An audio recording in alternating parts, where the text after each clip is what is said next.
April Fool's joke. That's an April Fool's joke. Is he joke. joining the show? Yeah, he'll be joining us shortly. Actually, Rich off today, so he will be back. So it's just Fletch and myself as we wade through a weekend worth of sports-adjacent material.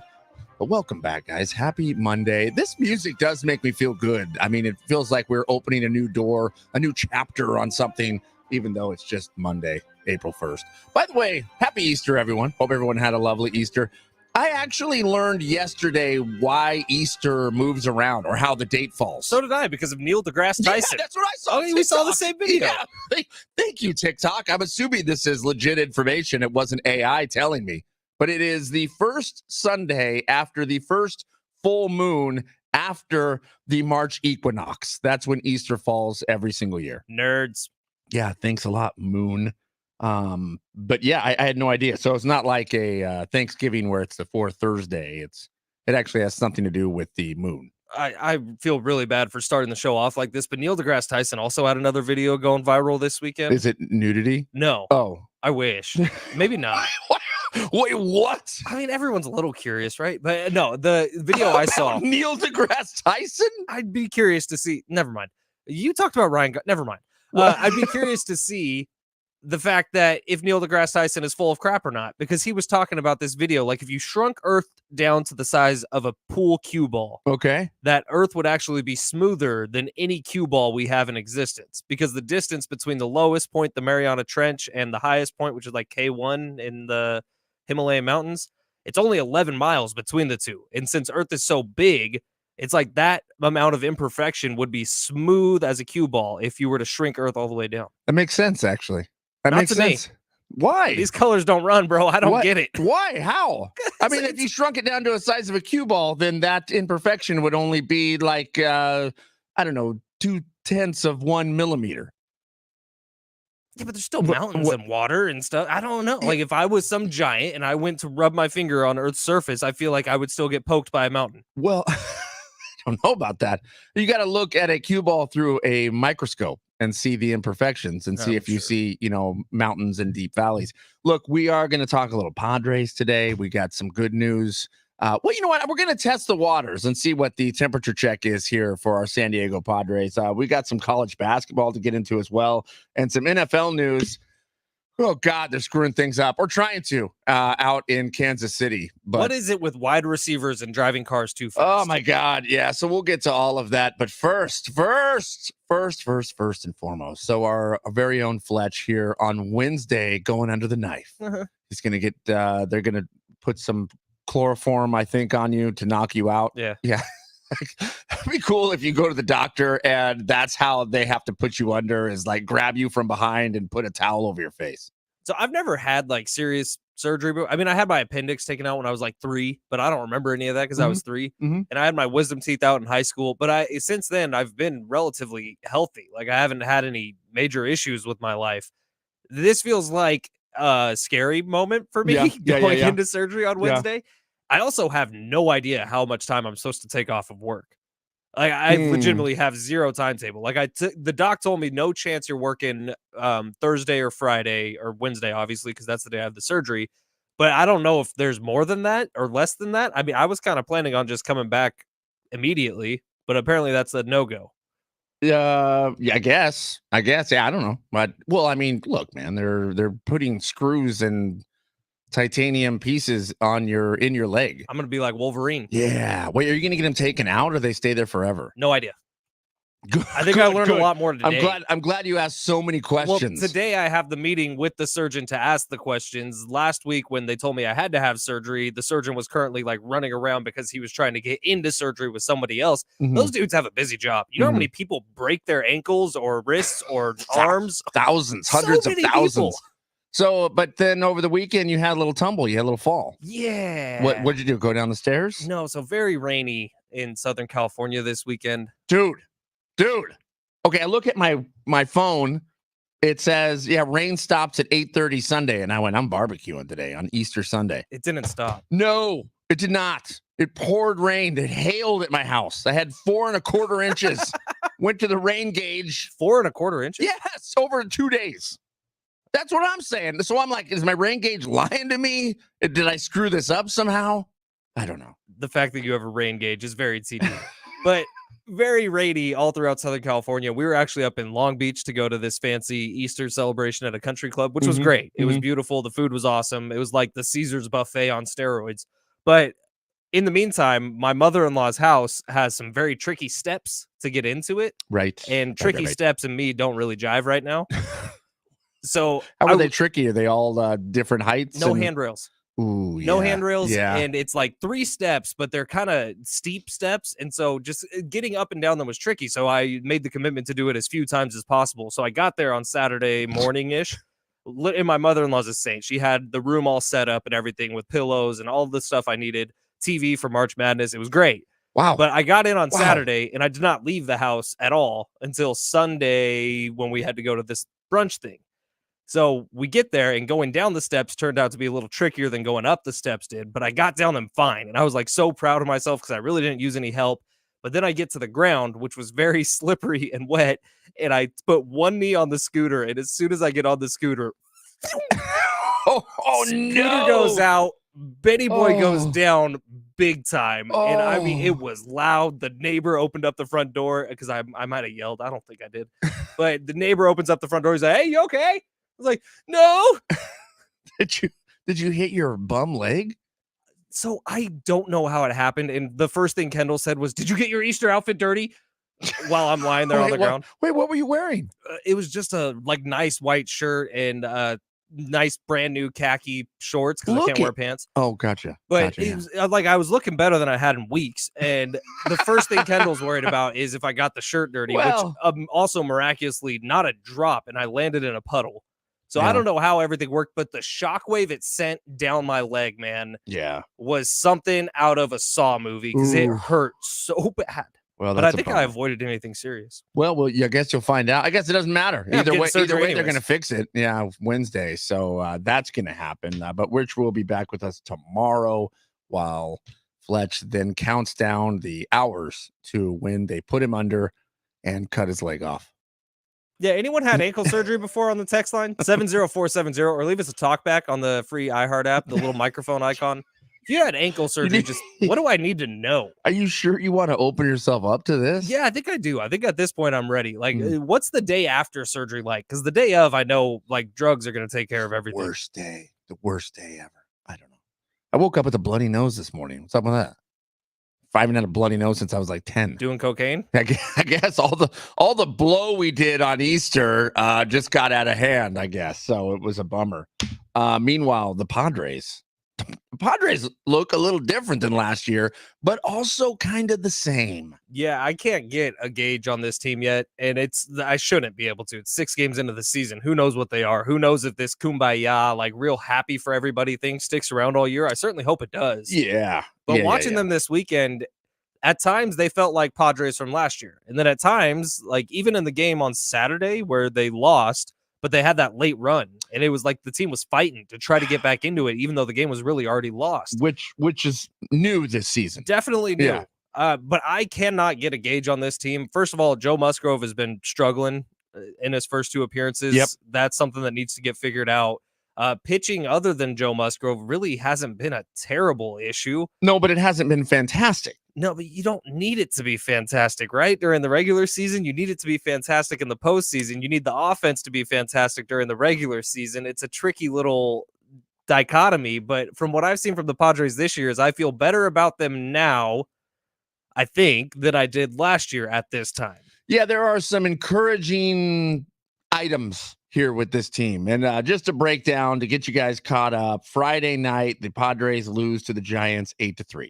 Saturday, they lose to the Giants of a score of 9-6. Like Fletch said, though, they did battle back late because it was 9-2. Yeah, I think. Had a 5-run inning in there. Yeah. Okay. Late. So yeah, great. Which, by the way, if you look at last season's team, one of the complaints we had is they can't put multi-run innings together. I have a stat that I'm going to give out at 7:00. That is the biggest difference between this year's team and last year's team, and it's astonishing. Soto. Well, yeah. I mean, that sucks. We'll get to Juan Soto, who all of a sudden is Mr. Baseball. Can't do that in San Diego, you SOB. And oh my God, when we get to Soto, have you seen like Scott Boras has been talking, Soto's agent? I haven't seen it. No, what? All of a sudden he wants some money. Scott Boras needs to make up some ground. He lost about $600 million over the offseason. We can do this now. Well, save it. Let's. Scott Boras dropped a bomb on Friday about Juan Soto and the San Diego Padres. He did? Yes. Okay, get to it now. Okay, Juan Soto or Scott Boras shared text messages that he and Peter Seidler were exchanging 12 days before Peter passed away. Ooh. And it was about Juan Soto staying a Padre. And Scott Boras said Peter told him probably 50 times that as long as Peter's in control of this team, Juan Soto will be a Padre. And they'll figure out a way to make the money work. Ooh. There's that. So all those question marks we had where we've had this conversation, and this is Scott Boras' side of the story. It's not like he was sending screenshots. He was just sharing what he and Peter were talking about as late as 12 days up to Peter's passing. And I think all the conversations that you, me, and Rich have had talking about would Juan Soto still be a Padre had Peter not passed away this offseason, I think, at least according to Scott Boras, the answer is yes. Well, that's unfortunate because Juan Soto is having a season right now.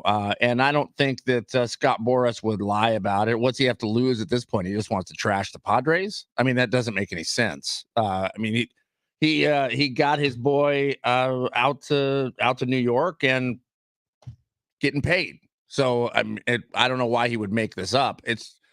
And then look, who knows if Juan Soto was still out here that he would still be having a fantastic season. And look, we're also 6 games in. I mean, this could all turn and he could be terrible. But right now, Juan Soto is approaching God level in baseball out in New York. The New York fan base is losing their mind over having Juan Soto out there. Every headline, Juan Soto saves the day late. Juan Soto, defensive gem, New York Yankees. He's a Juan.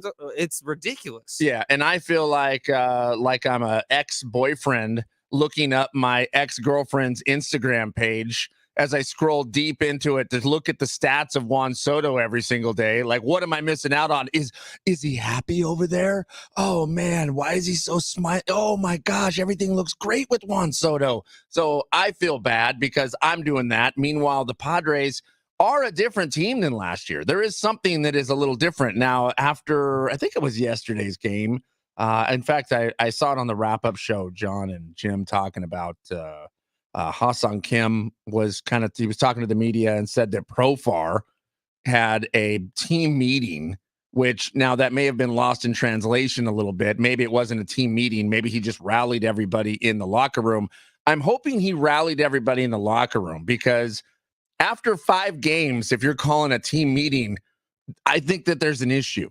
I mean, and I'm saying after 5 games, it's actually after 3 games because 2 of them happened a week and a half ago out in Seoul, South Korea. So hopefully they're not calling team meetings yet. But Profar rallied everybody, and that's what he is. He's the rally guy, right? He's the glue guy. And when you think about when this team was at its best, Jurickson Profar was on it. That NLCS run, Jurickson Profar was there. Last year they weren't. I don't want to make too big of a deal of it because I don't think it really is. But maybe you need a guy like Jurickson Profar to be the one in the locker room who we know he and Fernando Tatis Jr. are best buddies, and they have been the entire time Fernando's been a pro. But maybe you need a guy like Jurickson Profar just before the game to like reset the message and reset what's important for this Padres team. And I think a big part so far has been, well, Manny Machado and Fernando Tatis Jr. are high-fiving again. Like that went away at a point last year. Yeah. And I can't recall if there was any of that at the start of the season. And there may have not been because it felt like it was a struggle from the first pitch opening day. Like they were always trying to crawl out of a hole. That's what last season felt like. So this season, there is definitely a mood change. So whether or not AJ Preller was actually honest and was actually able to change some of that locker room culture by moving some pieces around, maybe that's the case. But I mean, they're sitting 3-3. We're 6 games in, 4 games for the rest of the league here, minus the Dodgers. So it's not like it's not like we even have a sample size yet. They haven't even gone through a true rotation of the starting pitchers here. Yeah, today will be the 5th start. So today is Matt Waldron, the knuckleballer. I'm curious to see, like, knuckleballers are always kind of fun to watch. The pacing of the game gets a little disrupted because they literally just throw the ball slower. But Matt Waldron has so much movement on the ball, so get ready today to watch. It's going to be balls kind of just going like this the entire time. It's fun to watch. As Fletch says this, he's moving his hand back and forth as they're wobbling around the strike zone. Literally knuckles. It's cool to watch. And like the umps have a harder time calling games thrown by knuckleballers. And Matt Waldron's not a true knuckleballer. I think he throws it like 60% of the time. Where like Tim Wakefield back in the day, he would throw it like 95% of the time. Yeah, it's just crazy. I like the knuckleball. So do I. It's cool. I mean, the ball doesn't spin. Well, it makes baseball different. Yeah, it's not the same monotonous game that you see all the time where it's just a pitcher winds up, throws a fastball 97 miles an hour. It's more just, it's a different pacing, and I do enjoy it. But we'll see what Matt Waldron has today. We haven't really seen him against like Major League Baseball hitting in an actual game. So I'm curious to see it. But Juan Soto, the numbers so far, TD? Oh, God. He's hitting 529. He has a homer. He has 4 ribbies. He has 13. One home run. I thought he had 2 home runs. ESPN right now says 1. Okay, all right. I could be old. I don't know. I thought he had a home run yesterday and a home run the game before. So Saturday. Well, last night he had the game-winning hit, but it was a single. Oh, it was a single. Yeah, it was an RBI single. He has 13 total bases, 3 walks, 2 strikeouts, 17 at-bats, 9 hits, the 2 runs. The dude has been on fire since he put on the pinstripes. And that's just offensively. I mean, all of a sudden, out in the field, where last season, if a ball went behind Soto's head, it was on the ground. Like the thing, he had to run up on it. Now all of a sudden he's diving, he's rolling out there in the outfield, he's stretching out, making grabs, and then throwing from the fence down to home plate to get a runner out. I mean, the dude's been incredible. We'll see if it keeps up. I mean, it's not going to keep up at 529, right? He also looks amazing. What you mean? Like physically? Yeah.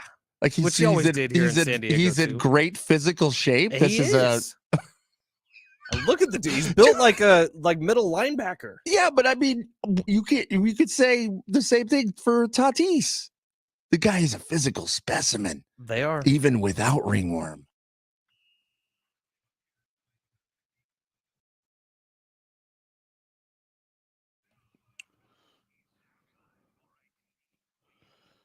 Well, we've been talking about it. The Padres, they win last night, 13-4. Had two multi-run innings. Took advantage of a pitcher who hasn't pitched in Major League Baseball for 2 years and put 9 runs up in 3 innings.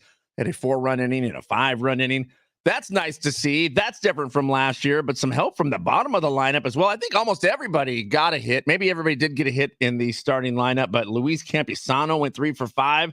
Graham Pauley had a hit, and Jackson Merrill, 2 hits, 2 runs, and a ribby. Padres now 3-3 on the season, sitting in 4th place in the West, which seems weird. Seems right. Right. It's April Fools, and the Cardinals are in town tonight, or are they? First pitch, 6:40. Yeah, man, Juan Soto. I'm like I said, an ex-boyfriend scrolling through social media, looking at this guy. He's been absolutely amazing out of New York. I'm hoping that fades away and I stop looking at Soto stats and he just starts to absolutely suck. No, I mean, I wish him the best. In college hoops, down to the Final Four in the March Madness tournament. UConn beat Illinois. They went on a massive, unprecedented 30-0 run to open up the second half. It went ahead by 53-23. Final there was 77-52, but it wasn't even close after the second half started. Illinois didn't score a basket for 50 real-time minutes. 5-0. 5-0 minutes. They didn't score. In the NBA, not a single score here under 100 points as we look at the scores across the league. But the Nuggets dino-shaped the Cavs, 130-101. The Clipso factoed the Hornets, 130-118. The 76ers celebrated the release of VHS on the Raptors, 135-120. That happened in 1976. Okay. Unbelievable. Atlanta outcasted the Wizards, 119-107. Is that where Outcast is from? That is correct. Okay. New Jersey got shored by the Lakers, 116-104. The Bulls let train the Timberwolves 109-101, and Dallas going through the big deed, the Rockets 125-107. Okay, nothing lap worthy. Yeah. Hey, good. I like the bullet trade. Yes, I did it. The Padres this season, what's your temperature check on them right now at 3-3? Like, how you feeling? You feel like they're going to be hot? You feel like this is, I mean, they're going to end this thing with 81 wins? Where does it set for you? Well, you asking me after Saturday's game or after Sunday's game? Like, I feel like that's we have a 6-game sampler right now. There's nothing I can say about this team yet. I'm not going to make any demonstrative statements. I will say, like, there's some stats with this team already this year that would make me believe that it's going to be a better year than last year. And I have one of those stats. I want to save it for the 7:00 hour. We can kind of get into it a little bit more. But Kevin Acee wrote about it, and he wrote about it after a loss. But it's just showing that this team has something a little different than last year's team. And I don't know exactly what it is. Like, there's been power so far. We've seen home runs. Ha-Seong Kim had a great one yesterday. But it's more of the small ball attitude that we've been clamoring for. Yeah. And I do think Mike Schultz, at least through 6 games, has done a pretty fantastic job managing the bullpen. You got to work with what you're given. And right now, unfortunately, outside of Yu Darvish starting pitching and maybe Dylan Cease, he got into a little bit of trouble. Hasn't given you much, but it's been a work of art really for Mike Schultz to get this team to 3-3. But is that good enough to feel like they've done everything they can to get to 500? Yeah, and that's where I get hung up here. Is if it takes a work of art for you to be at a 3-3 even record, that's not going to bode well as the season moves on. Especially if you're going to have to rely on the bullpen. You don't want them to get taxed early in the season.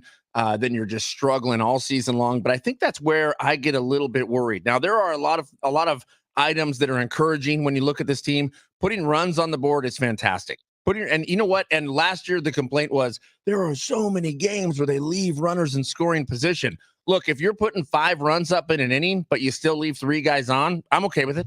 I'm okay with that. I mean, you're still putting runs on the board. So the stats may look like you're still leaving runners out there, but in reality, I mean, you're putting 13 runs up at the end of the game. And I think the number one thing I'm excited about with this year is, even though it's this early in the season, Mike Schultz is treating every game like it's your chance to get into the postseason. Yeah. Like he's making those substitutions with the rotation early. Like Yu Darvish left after pitching really well for 5 1/3, I think it was, or no, just 5 innings. And then he walked the first person in the 6th, and then Schultz pulled him out. Like, I think that's good to see that Schultz is taking everything so seriously, where I think Bob Melvin, at least during the regular season, was letting guys go a little long. Yeah. And then the starter would get tuned up later in the start. No, I agree. I agree with all that. Where I do have some concern here, and it's a concern that we had watching this team last season, where you went, there was so much talent on this roster that they should be getting hits. They should be getting runs. Now, yesterday, I think everybody got a hit. There was runs all over the place. It was fantastic. But for 4 out of the 6 games, a top-heavy team, when you look at them statistically, have not been top-heavy. The top-heavy guys have not been the reason that there have been hits. They have not been the reason that there have been runs scored, and you've had to rely on the bottom part of this lineup where you're just happy that there's guys that are out there hitting. It's the Scorpio effect. Why am I losing his name here? Crap, I am too. Well, the catcher from last year, yeah, who got on fire, broke gosh. his wrist at one point. Man, I don't know why. I've lost his name. It's okay. Before we tell everybody how skinny you are, TD, I did want to read this from Kevin Acee, and he caught up with Blake Snell over the weekend. Blake Snell, who's now a San Francisco Giant, as you all know. Kevin Acee got to sit down with him, and here's what Blake Snell said. I lived here 3 years. I loved every bit of it, said Snell, who signed with the Giants on March 19th. At the beginning of the offseason, I wanted to be here for the rest of my career. We were sad that we had to go elsewhere, whatever that was, but at the same time, excited for an opportunity for a team that really wants me and wants to invest in me. That means a lot to me. Ooh. Blake Snell talking about his exit from the San Diego Padres and joining the San Francisco Giants. Well, I mean, also, again, I mean, we've talked about it numerous times. This is a Padre team that was cutting down payroll. So where are you going to cut the payroll at? The top guys. The top guys. The Cy Young winner from last year. Yeah. The guys that are going to cost you a lot of money. So, man, it hurts. It's unfortunate. God, I feel like we could really use Snell. Within the last week, you have these quotes from Scott Boras talking about Juan Soto being a Padre at least that's what Peter Seidler wanted. And then you get these quotes from Blake Snell saying, I wanted to be here for the rest of my career. Right. It just sucks that you can't make that happen with two of the best players in all of Major League Baseball. Right. Well, let's put a pin in that. We're going to get back to Padres on an April Fool's Day. Let's talk a little college hoops, huh? UConn, can they be stopped? We're going to break it down with our college basketball expert, Fletch, coming up next. In the meantime, I tell you how good I look right now. I mean, real good. So hot. I want to touch the hiney. Listen, SD fat loss has changed my life. Actually, I mean, as I joke about it, they really have. Losing 30 pounds in 8 weeks' time, that does make you feel real good, real fast. And you can do the same thing. So if you're looking to drop some weight here and you want to do it quickly, maybe you had a New Year's resolution you didn't get to. Maybe it went on the side burner as you were busy with a million other things. Well, you can catch up right now with SD fat loss. And guess what? You're going to lose weight quickly, and it's going to be the healthy way, not a fad diet, not a prescription medication diet, a diet that maybe you're taking a shot or a pill that you lose weight on, but as soon as you stop it, it's an appetite suppressant. So as soon as you stop, you gain the weight right back. That's not the healthy way. You don't want to lose it the wrong way and then gain it back the wrong way. Not going to happen with SD fat loss. You're going to lose weight fast. You're going to lose weight the healthy way, like I said. And then, most importantly, you're going to keep that weight off. Let the coaches and staff over at SD Fat Loss help you out here.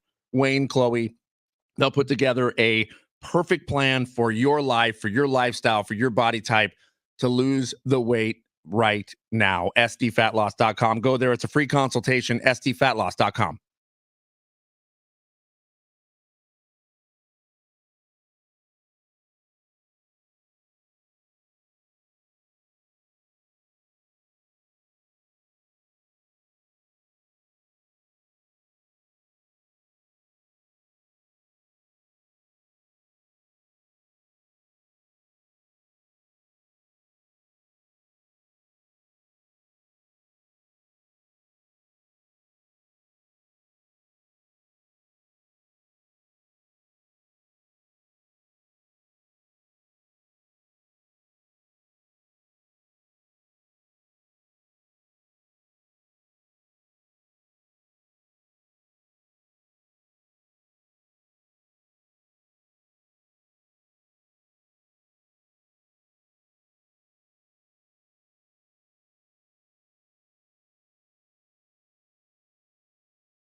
And we're down to 4. We'll talk about that next up on Big Rich, TD, and Fletch.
This update is presented by Summit Racing Equipment. We will begin with the Padres. A mixed bag this weekend as the Pods lost on Friday and Saturday, but yesterday, bats come alive against the Giants. Padres power in 13 runs to split the series with the Giants. St. Louis Cardinals coming to town now for a 3-game series starting today at Petco Park. 6:40 first pitch. The knuckleballer Matt Waldron, he's going to be on the mound for the Friars.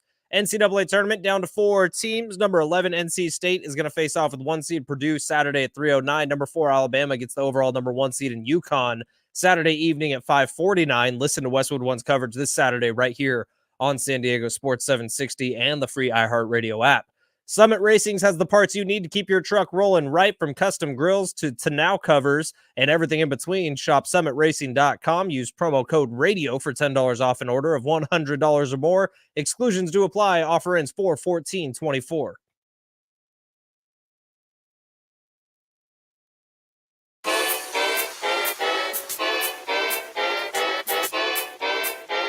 Yeah, see? Big Rashidi and Fletch, see? But these giveaways, these are accurate. Hell yeah. We got another pair of Social D tickets. How about that? Social long. Distortion, North Island Credit Union Amphitheater. It's going to be happening April 12th. Special guest, Bad Religion. Tickets and info, Ticketmaster.com. Just keep it locked in here if you want to win them. Also, a $50 gift card to Islands.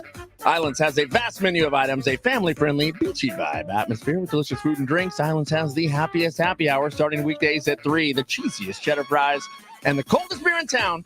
Visit Islands, fine burgers and drinks. Keep listening for your chance to win that. Meanwhile, you were just talking about it there in your update. Oh, college hoops. Well, also my update. I missed the first part. So Summit Racing has been updating a lot of these sponsors, or the update sponsoring a lot of these updates. Last week, big point of contention on our show was how you pronounce Tana or Tano. Tanao. We have a pronunciation guide now. Oh, somebody wrote it in there? Somebody wrote it in. Does it say Tanao? Very top. It's TUH-now. Tanao. I think that's wrong. So we were all wrong. I feel like it's to know. They would know. Wait, that's the guy writing the copy, though. It's not Summit Racy or Summit. Is it Summit copy Racing? Says Tanao. Pronunciation Tanao. That's I feel like that's the sales manager. They were probably listening and be like, these idiots. No, I mean, that's actually her name. Who? Tina. Oh, is it Tina? I don't know. I think it's Bob. Thanks, Bob. Thank you, Bobby. Thank you for the pronunciation, enunciation. So stupid UConn, man. Stupid UConn? Yeah. Wait, hold on. Good. Hold on. Does it make you feel better when UConn keeps dominating because they knocked out our Aztecs? Or does it make you feel worse? Are you like, I want UConn to fall? No, I mean, they're the best team in college basketball. What I want now, I would say I want a UConn-Purdue matchup because I think that'll give us the best game, but I really want NC State to keep winning. Like, they are so much fun to watch. With this DJ Burns Jr. guy, who is this bigger-than-life personality and this bigger-than-life basketball player, who's probably like 6'9", 270. Like, he's a big, big boy. Might be more than that. Might be pushing 300. But DJ Burns Jr. is so skilled and so talented. He had 30-plus points again yesterday when they beat Duke. It's like NC State has all the storylines and all the power going for them, a little bit like San Diego State did last year, that I want them to get to the national championship game. I want them to beat Purdue and go up against UConn. I just don't see anybody getting close to UConn. They're so good, so talented from every single part of their game, from Klingon, who's the big man, who's like a stud with footwork at 7'2", which that's unheard of, to all their outside shooters, to Cam Spencer, the little point guard who's just a stud. UConn is so good, and they spend like an entire half just figuring people out, and then the second half, they go on a 30-0 run to blow you out. Yeah, and that's the thing. I mean, Illinois, they kept it somewhat close, just like SDSU. They kept it somewhat close that first half. I think they were down by 6 at the end of the first half, and then second half comes out, literally almost 1 hour of time goes by in real time. 50 minutes goes by, and Illinois doesn't score 1 point. There was a time in the first half where the score was tied 23-23. UConn was then up 53-23. So, I mean, I don't even know how to wrap your head around that. I mean, that's incredible. There's a little bit of both things happening here, offense and defensively, for Illinois and UConn. Look, I mean, if Illinois is not dropping the baskets and not getting rebounds, that sure gives great opportunities for UConn, and they take advantage of them. So you can't give them. It was crazy how similar that UConn Illinois game was to San Diego State and UConn. It was almost the same script exactly. Like Illinois started off really good, but it felt like as Illinois was playing the best basketball they could play, UConn was just keeping stride with them the entire time, just waiting for them to falter. And then as soon as they did falter a little bit, UConn just stepped on the gas and got even better as the game went on. And that's been their formula. You brought this up pre-show. Look at the teams they've played against and how many points they've scored. They're all in the 50s so far in this tournament. Everybody has scored 52 except for one team. Northwestern scored 58. Okay, okay. They're still all in the 50s. Yeah, still in the 50s. And UConn, meanwhile, is scoring like 91, 85. They're just blowing teams out of the water. And it's tough to watch in a game that like preaches parity. Like that's been the deal with college basketball over the last couple of years because of the transfer portal, because of NIL. Everyone across the board is becoming a little more even. You saw the Mountain West just have their best season in program history or in conference history because like the mid majors are starting to catch up to the big boys.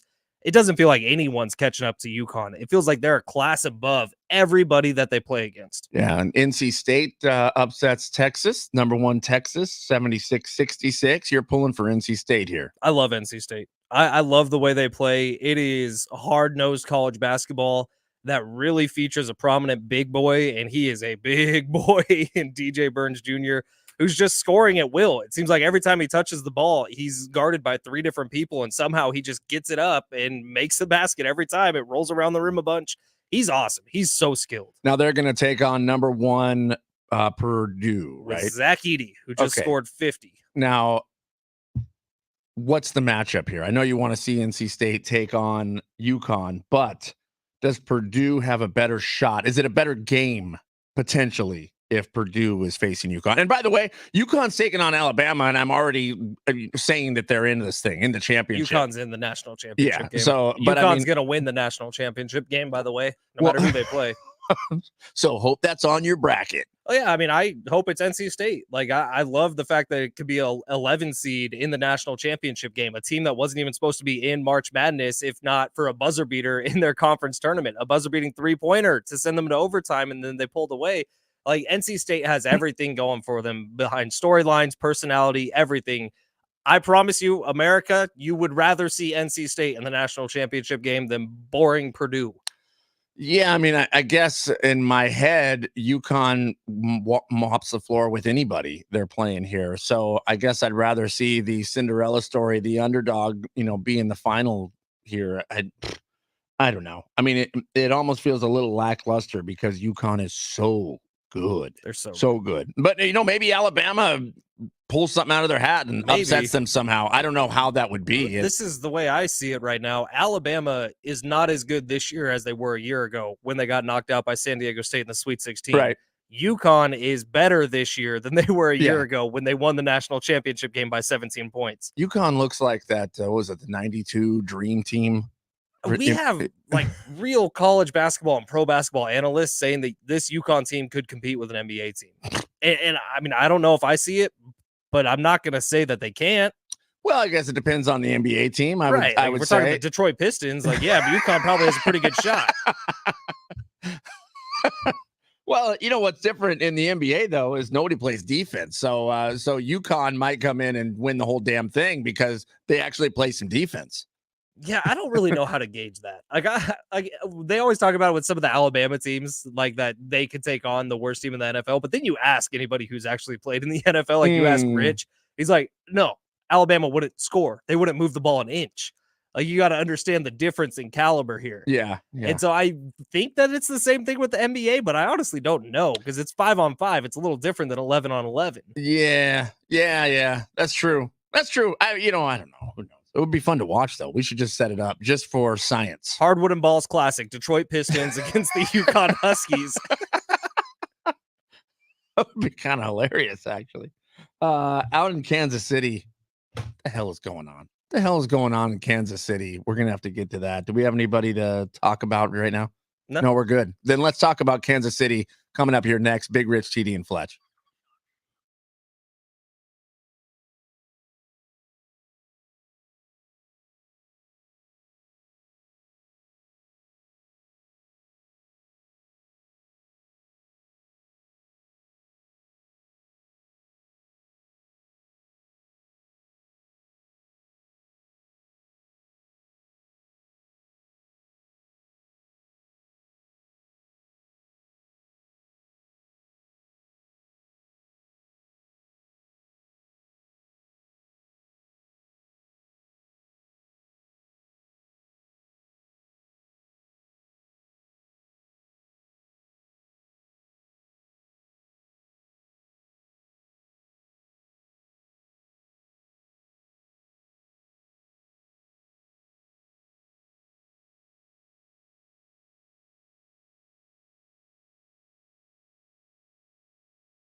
Another fun predicament for the Kansas City Chiefs coming up next.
Big Rich, TD, and Fletch, San Diego Sports 760.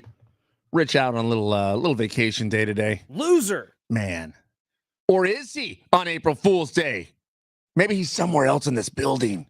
No, he's not. He's off today. He'll be back with us tomorrow as we roll through your Monday. Happy Monday to those who celebrate. That's what we're supposed to say, right? Fletch looking great in that very adult Brixton hat that someone gave you. Wait. Hang on. Is the rest of the stuff I wear not adult? Oh, you wear? Well, I guess so. I mean, it has to be 21 or over. Yeah, there you got a Dos Equis shirt. Dude, yeah. I like Dos Equis. I don't mind Dos Equis or a Modelo. See. Yeah. You know, actually, I mean, an icy cold Corona with a lime. Pretty good. Pretty good by the pool. Yeah, Corona's my least favorite of the Mexican lagers, but I will say, like, Corona, Modelo, Pacifico, and Dos Equis, all under the same brand. Like, is it all the same? I think so. You're buying one, you're helping out. What's your number one there? I'd probably go Pacifico.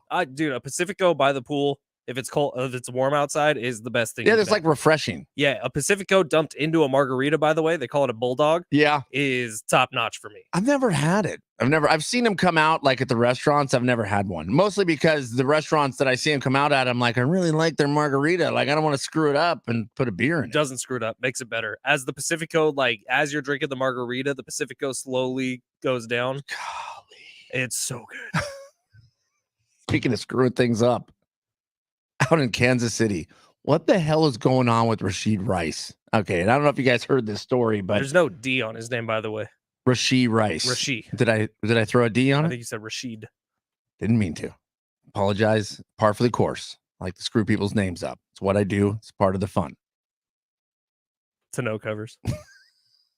Tano. What'd you say? Tana cover. I always call him a Tana cover. Tanao. I still question Tanao. I still question that. Rashid Rice out in Kansas City over the weekend apparently is racing a Corvette and a Lamborghini on the freeway.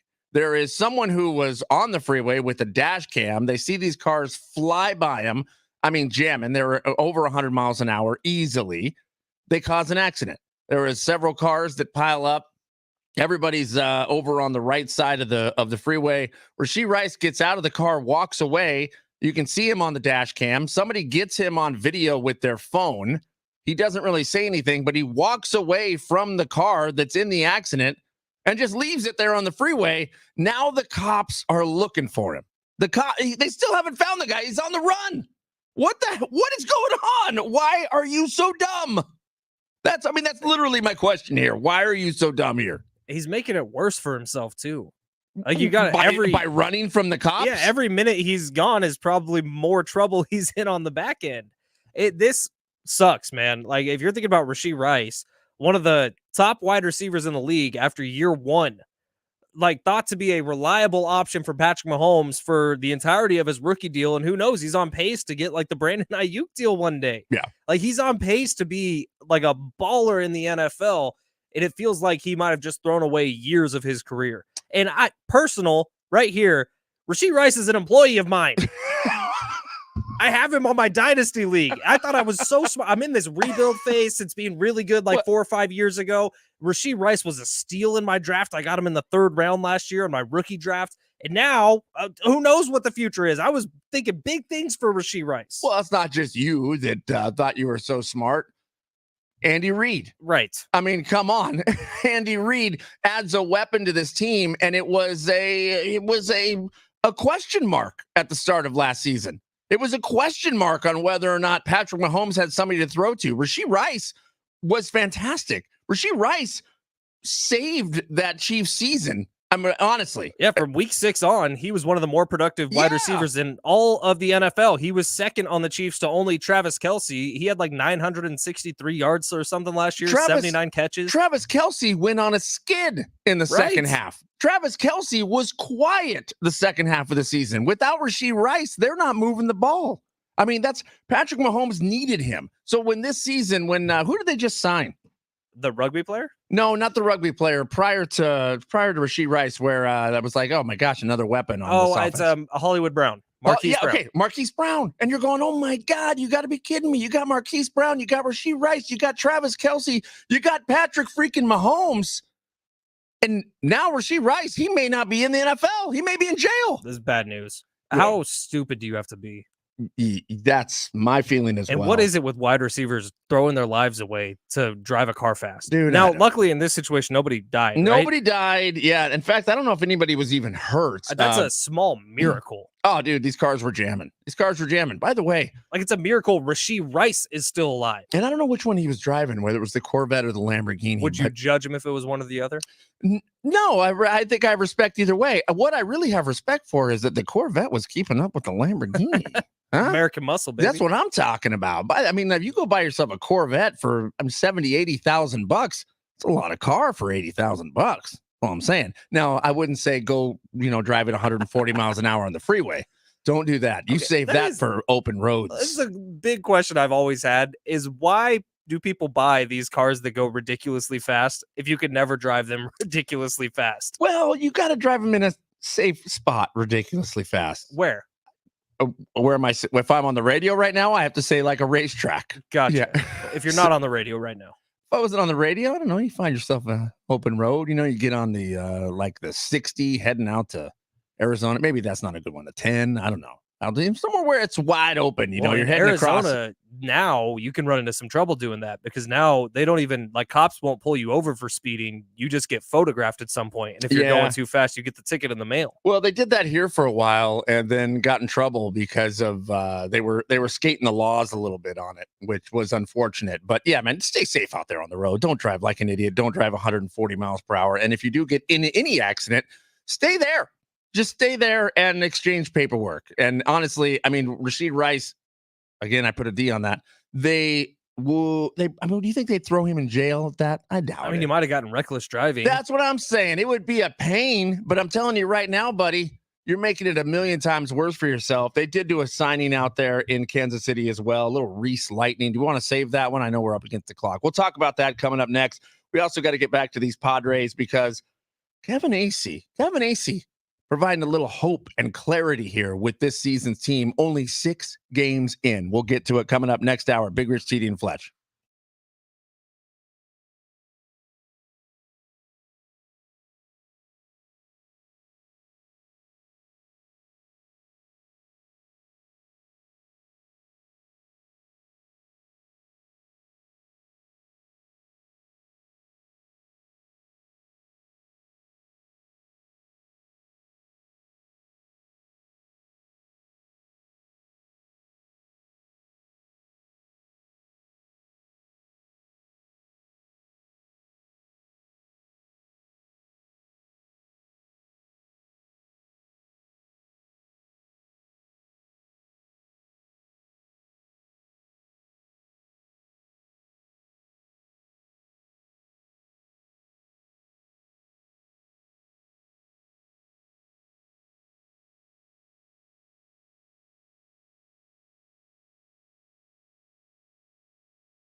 This update is presented by the Jim Betrayal Real Estate Team. We'll start off here with the Padres. It was a little bit of a mixed bag this weekend. Padres lost Friday and Saturday, but yesterday, bats come alive big time against the Giants. Padres power in 13 runs. They split the series with the Giants.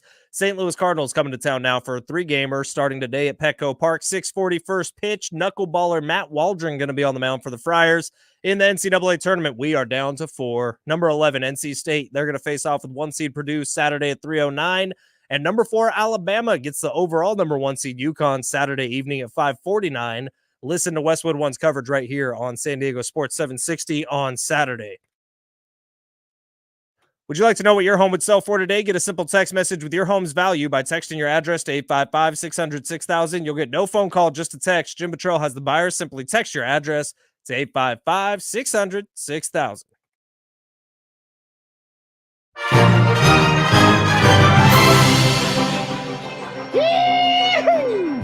Happy Monday, everybody. Big Rich, TD, and Fletch. Well, it's TD and Fletch. Big Rich out today. And it's the wildest ride in all of morning sports talk radio. That's right, everybody. We keep things adjacent here at Big Rich, TD, and Fletch. Big Rich out today. He's taking the day off, but he'll be back with us tomorrow. He'll be hopping back in the saddle tomorrow. So everybody just buckle up. Buckle up and hold on, because it's going to be a wild ride here. Take off your ears and put your sunglasses in the little bag. And take off your ears? Yeah, when you get on the big Thunder Mountain, you can't have it on your head. Oh, that's right. Hang on to them hats and glasses. This here's the wildest ride in the wilderness. Woo! Them Padres, man.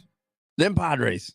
They split the series here with the Giants. They go 3-3 on the season, 2-2 on the series. Now, over the course of 2 series on the season, they are even, which that doesn't make me real happy. Now, 6 games in, I don't know how happy or sad I could be. I can tell you what, last season, starting the season 0-2, I was very unhappy. That made me very worried about the rest of the season. This season does have a different feeling so far. There is a different vibe here, mostly because you're seeing runs get thrown up on the board here by these Padres, which was an anomaly last year. I mean, it just didn't happen. And games that they got behind in, they didn't battle back at all. Now, game 1 against the Giants, they had to battle back. They took advantage of a bad inning in the 7th against the Giants, and what they do, put 4 runs up that inning? Yep. They end up taking the win there, 6-4. Saturday, they lose one. Friday, they lose. Saturday, they lose. And Saturday night, I was thinking, oh, God, here we go. Here we go. What are we doing? And then yesterday, they throw up 13 runs. And you go, hold on. Now the lineup is hitting all over the place. Again, taking advantage of a poor pitching performance. Graham Cracker Pauly hit his first homer. Dude. Off the foul pole in right field. Yeah. I'm all about it. Why can't I cannot remember Scorpio's name? All I can think of is Scorpio. Hang on here. Padre 2023 catcher. Gary Sanchez. Mary Schmanchez. God, I'm sure the text line lighting up like it's Gary freaking Sanchez, you idiot. So I'm glad you mentioned the 4-run inning on Thursday. Was that Thursday? I think it was. Thursday, yeah. That was Thursday. That was Peter opening Seidler day. Memorial Day, yep. And then Saturday, they actually had a 5-run inning, which was their second 5-run inning of the season. If you remember the second game against the Dodgers, They had a 5-run inning. And then yesterday, early in the game, they had another 5-run inning. So that's 3 5-run innings this early in the season. Well, and they've had a couple 4-run innings. Exactly. Now, Kevin Acee wrote about this, and he actually wrote about it Saturday after the loss. And he was talking about the fact, well, at that point, they had 2 5-run innings on the season. They had also scored 4 runs in 2 innings. Back in 2023, a year ago, they did not have their first 4-run inning in a game until their 28th game of the season. Oof. They didn't have their first 5-run inning until after their 54th game in the season. So we look at last year's team, the power that they had, the Soto factor of everything, and this lineup that was supposed to be a juggernaut that everyone thought would be one of the most feared lineups in baseball. That team struggled to put up runs all year long. So far through 6 games, and it's 6 games, it means nothing. We understand that, but I'm not going to go with the whole it's early thing this year because I did that last year and it didn't work out. But what I will say this year, I think we said it's early until like game 100. Yeah, basically. This year they're scoring runs, and they're scoring them in bunches, and I think that bodes well for this team if they can continue to do so. And by the way, it's been against the Dodgers and the Giants, two teams that spent more than pretty much anyone this entire offseason. Well, Ha-Seong Kim on fire yesterday. Was he 3 for 4? He's awesome. Yeah, I mean, love the guy. Love the guy. Now, and the guys that are supposed to be hitting are hitting when they're putting up these multi-run innings and putting up lots of runs on the board. However, Manny Machado still kind of struggling. I know he's had some good games and good days. I think he's played really well. With Xander, though. Xander's been the guy. He's been on fire. And remember, he did that last year, too, though. Yeah, I know. And that's where I have a bit of concern. And because I keep looking backwards, and I'm assuming as time moves on here and we get a few weeks into this season, I'll stop looking back to last season. I'll stop doing the comparison game.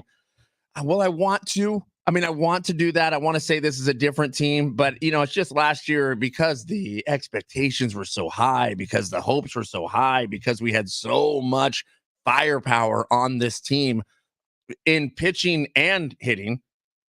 It's just not the same. So you're comparing of what are they going to look like this year without those particular players. Now, right now, I'm going to say it is a better gelled team. It is a better gelled team. They seem happier. You mentioned last hour, Fletch, the high fives, the smiles, they're out there.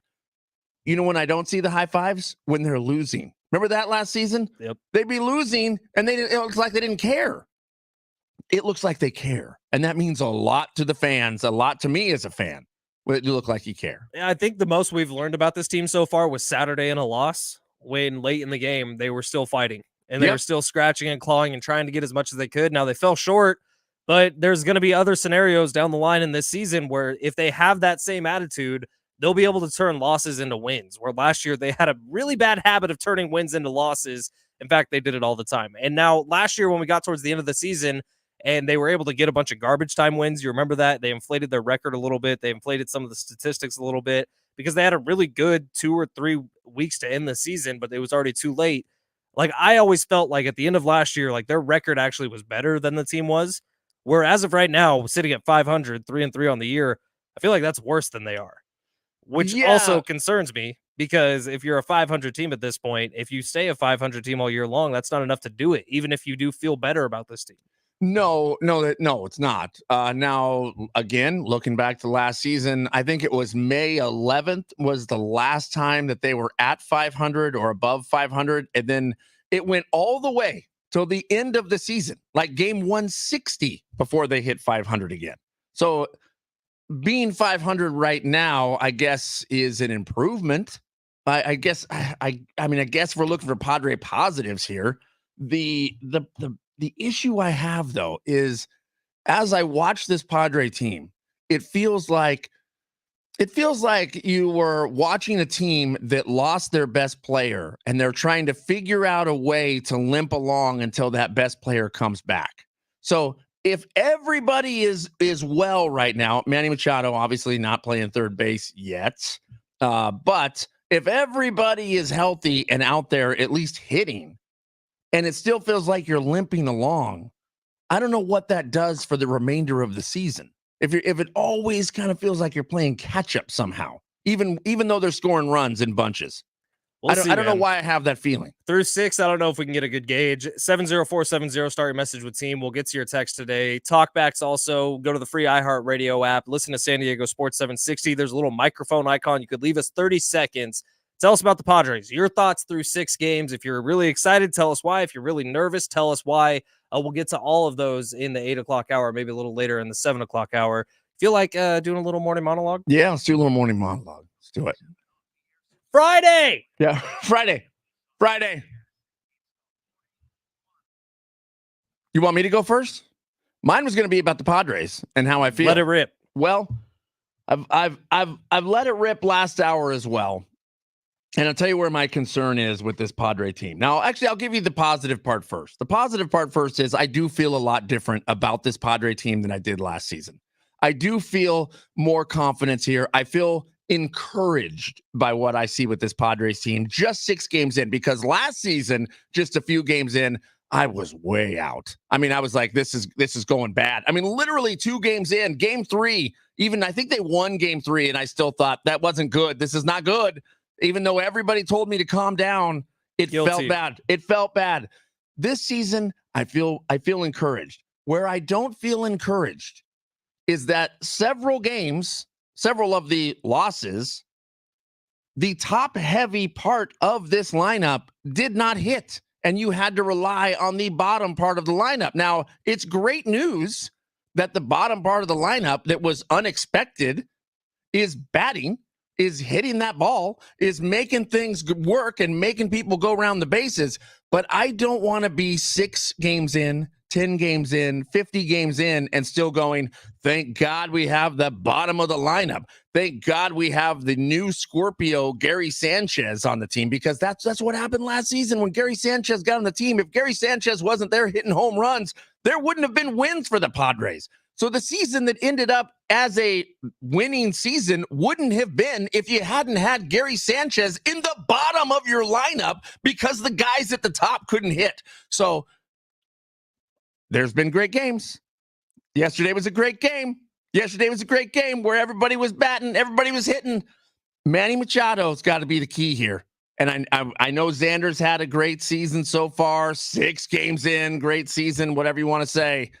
But Manny Machado, you gotta turn it on. You gotta bring this team together and make it to where the top part of the lineup dictates how well the bottom of the lineup has to play. This might be your best monologue ever. Ever? I think so.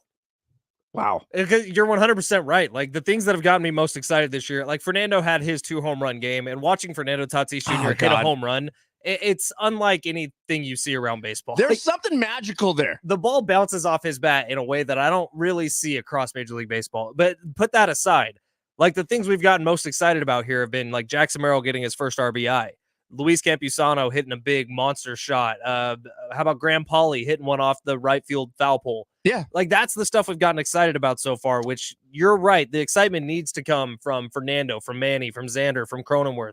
And hopefully we get there this season. Cronenworth is hitting the ball. He is. Like, I mean, hard. I think gaining 20 pounds helped him a lot. I like it. I like it. Thick Cronenworth is the way to go, man. Do not call SD fat loss Cronenworth. No, put more on. Yeah, put more on. You get some weight on that body, buddy. So I haven't brought this up yet, but my morning monologue is kind of a dig at you and Rich. Wow. Like, I'm not angry at you guys, but it's also, this is going to be a moment of clarity for people out there.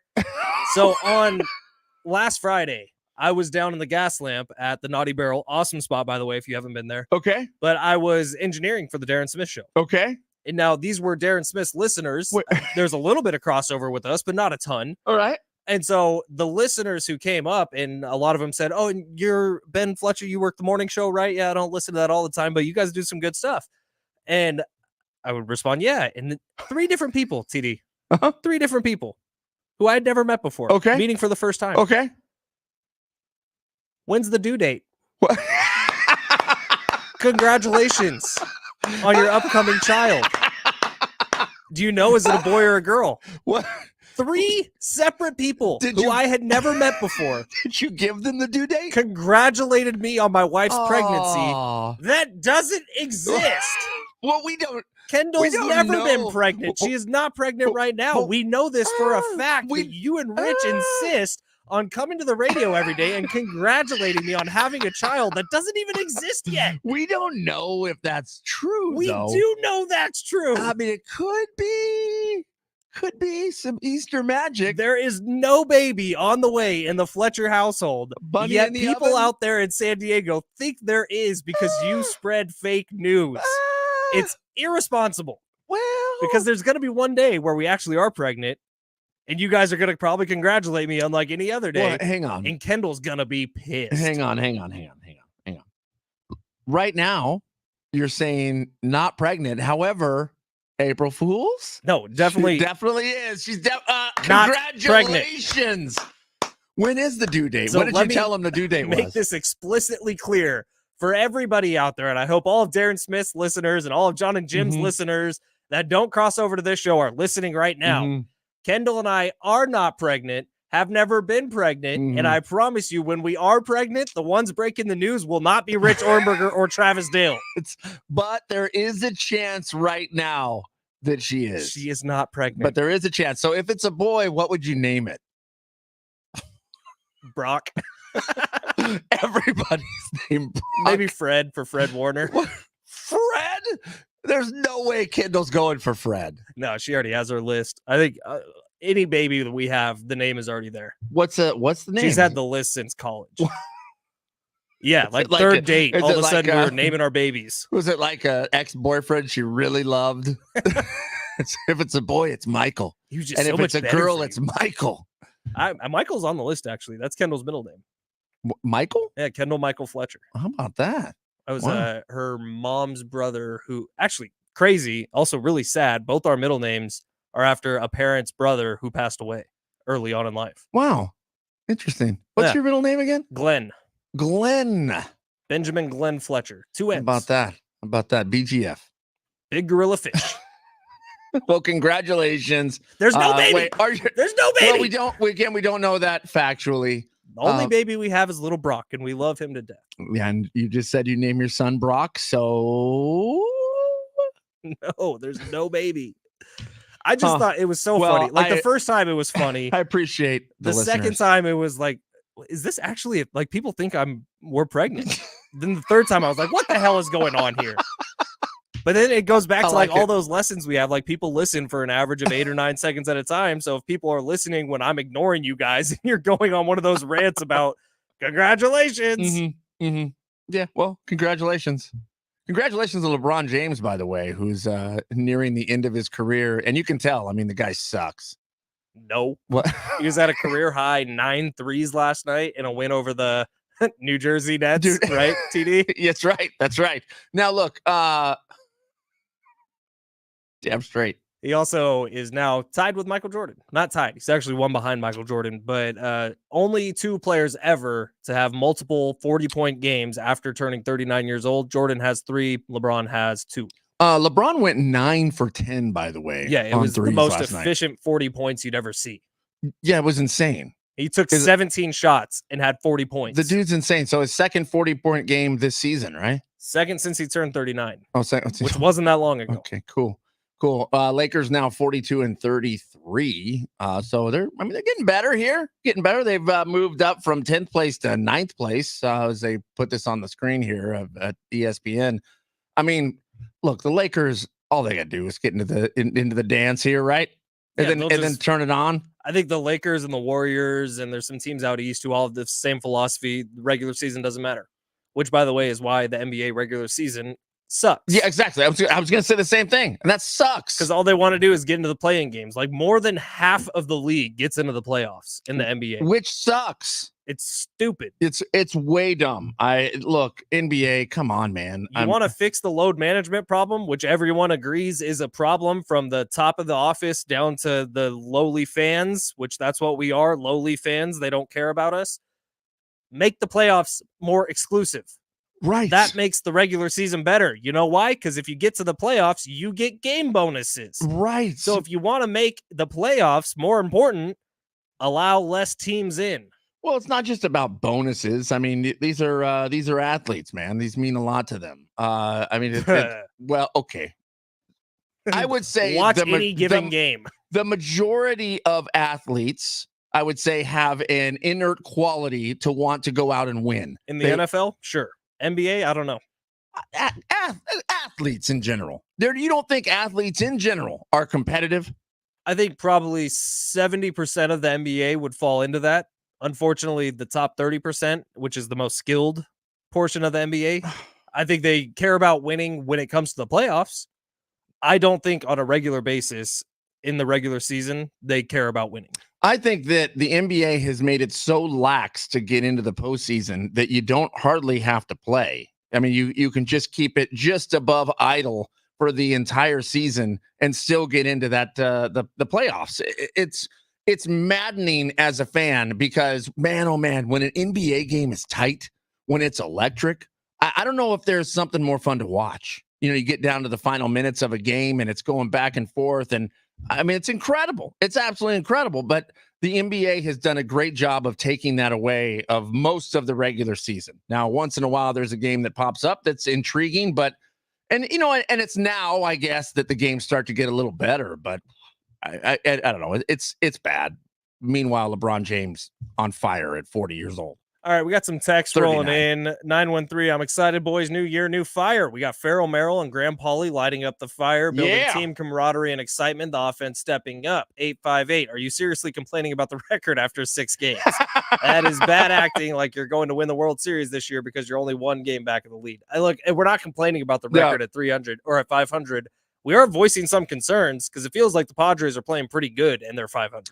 Yeah, and again, he's completely right. I mean, yes. and for the rest of the league minus the Dodgers, we're talking 4 games in here. So this is it's almost stupid that we're sitting here trying to break it down like this. However, we've been so jaded by last season that I feel like we're nitpicking everything and taking a look at everything under a microscope, which I don't think we're the only ones. No, we can't be. Look, we're not the only ones. I promise you that. In fact, we're probably more lax than most people around San Diego when talking about the Padres. What I will say is last year when they lost their first 2 games and you were worried, TD, I came in and said, dude, this team will sleepwalk to the postseason.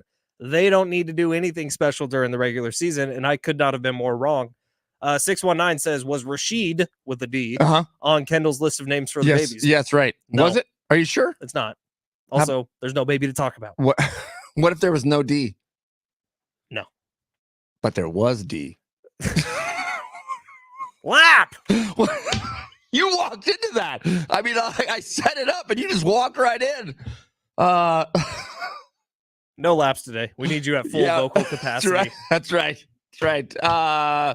Well, I don't know how to transition from D to KC, but we got to. They had a signing out in Kansas City, which is probably necessary now that Rashee Rice may be in some hot water. We're going to talk about that signing and get the inside scoop coming up next. Big Rich, TD, and Fletch.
This update is presented by Summit Racing Equipment. Starting off with the Padres, it was a mixed bag this weekend as the Pods lost on Friday and Saturday, but yesterday the Bats came alive against the Giants. Padres power in 13 runs. They split the series with the Giants. St. Louis Cardinals coming to town next for a 3-game series starting today at Petco Park. 6:40 first pitch. Knuckleballer Matt Waldron going to be on the mound for the Friars. In the NCAA tournament, down to 4 teams. The final 4, you could say. Number 11, NC State, going to face off with 1 seed Purdue Saturday at 3:09. Number 4, Alabama gets the overall number 1 seed in UConn starting Saturday evening at 5:49. Listen to Westwood One's coverage this Saturday on San Diego Sports 760 and the free iHeartRadio app. Over in the NBA, LeBron James making a career-high 9 3-pointers en route to a 116-104 Lakers win over the Nets. LeBron also joining Michael Jordan as the only other player to score more than 40 points multiple times after turning 39 years old. Michael did it 3 times. LeBron has done it twice.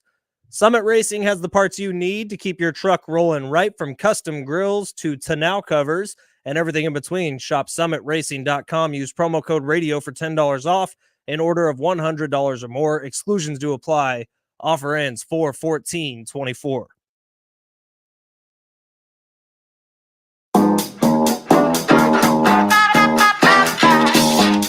Is this a new one? We're doing it royalty-free on a Monday. Big Rich, TD, and Fletch. San Diego Sports 760. Rich, little vacation day today on an April Fool's Day. He said he'd be here, but then he wasn't. No, I'm just kidding. It was planned. He'll be back with us tomorrow. Looking forward to that. Also looking forward to giving away some Social D tickets. They're going to be at the North Island Credit Union Amphitheater April 12th. Special guest, Bad Religion. Tickets and info, Ticketmaster.com. And a $50 Islands gift card we're going to be giving away maybe in the next 10 minutes. 10 minutes, Islands gift card. Islands has a vast menu of items, a family-friendly, beachy vibe atmosphere with delicious food and drinks. Islands has the happiest happy hour starting weekdays at 3 o'clock. The cheesiest cheddar fries and the coldest beer in town. Visit Islands Vine Burgers and Drinks.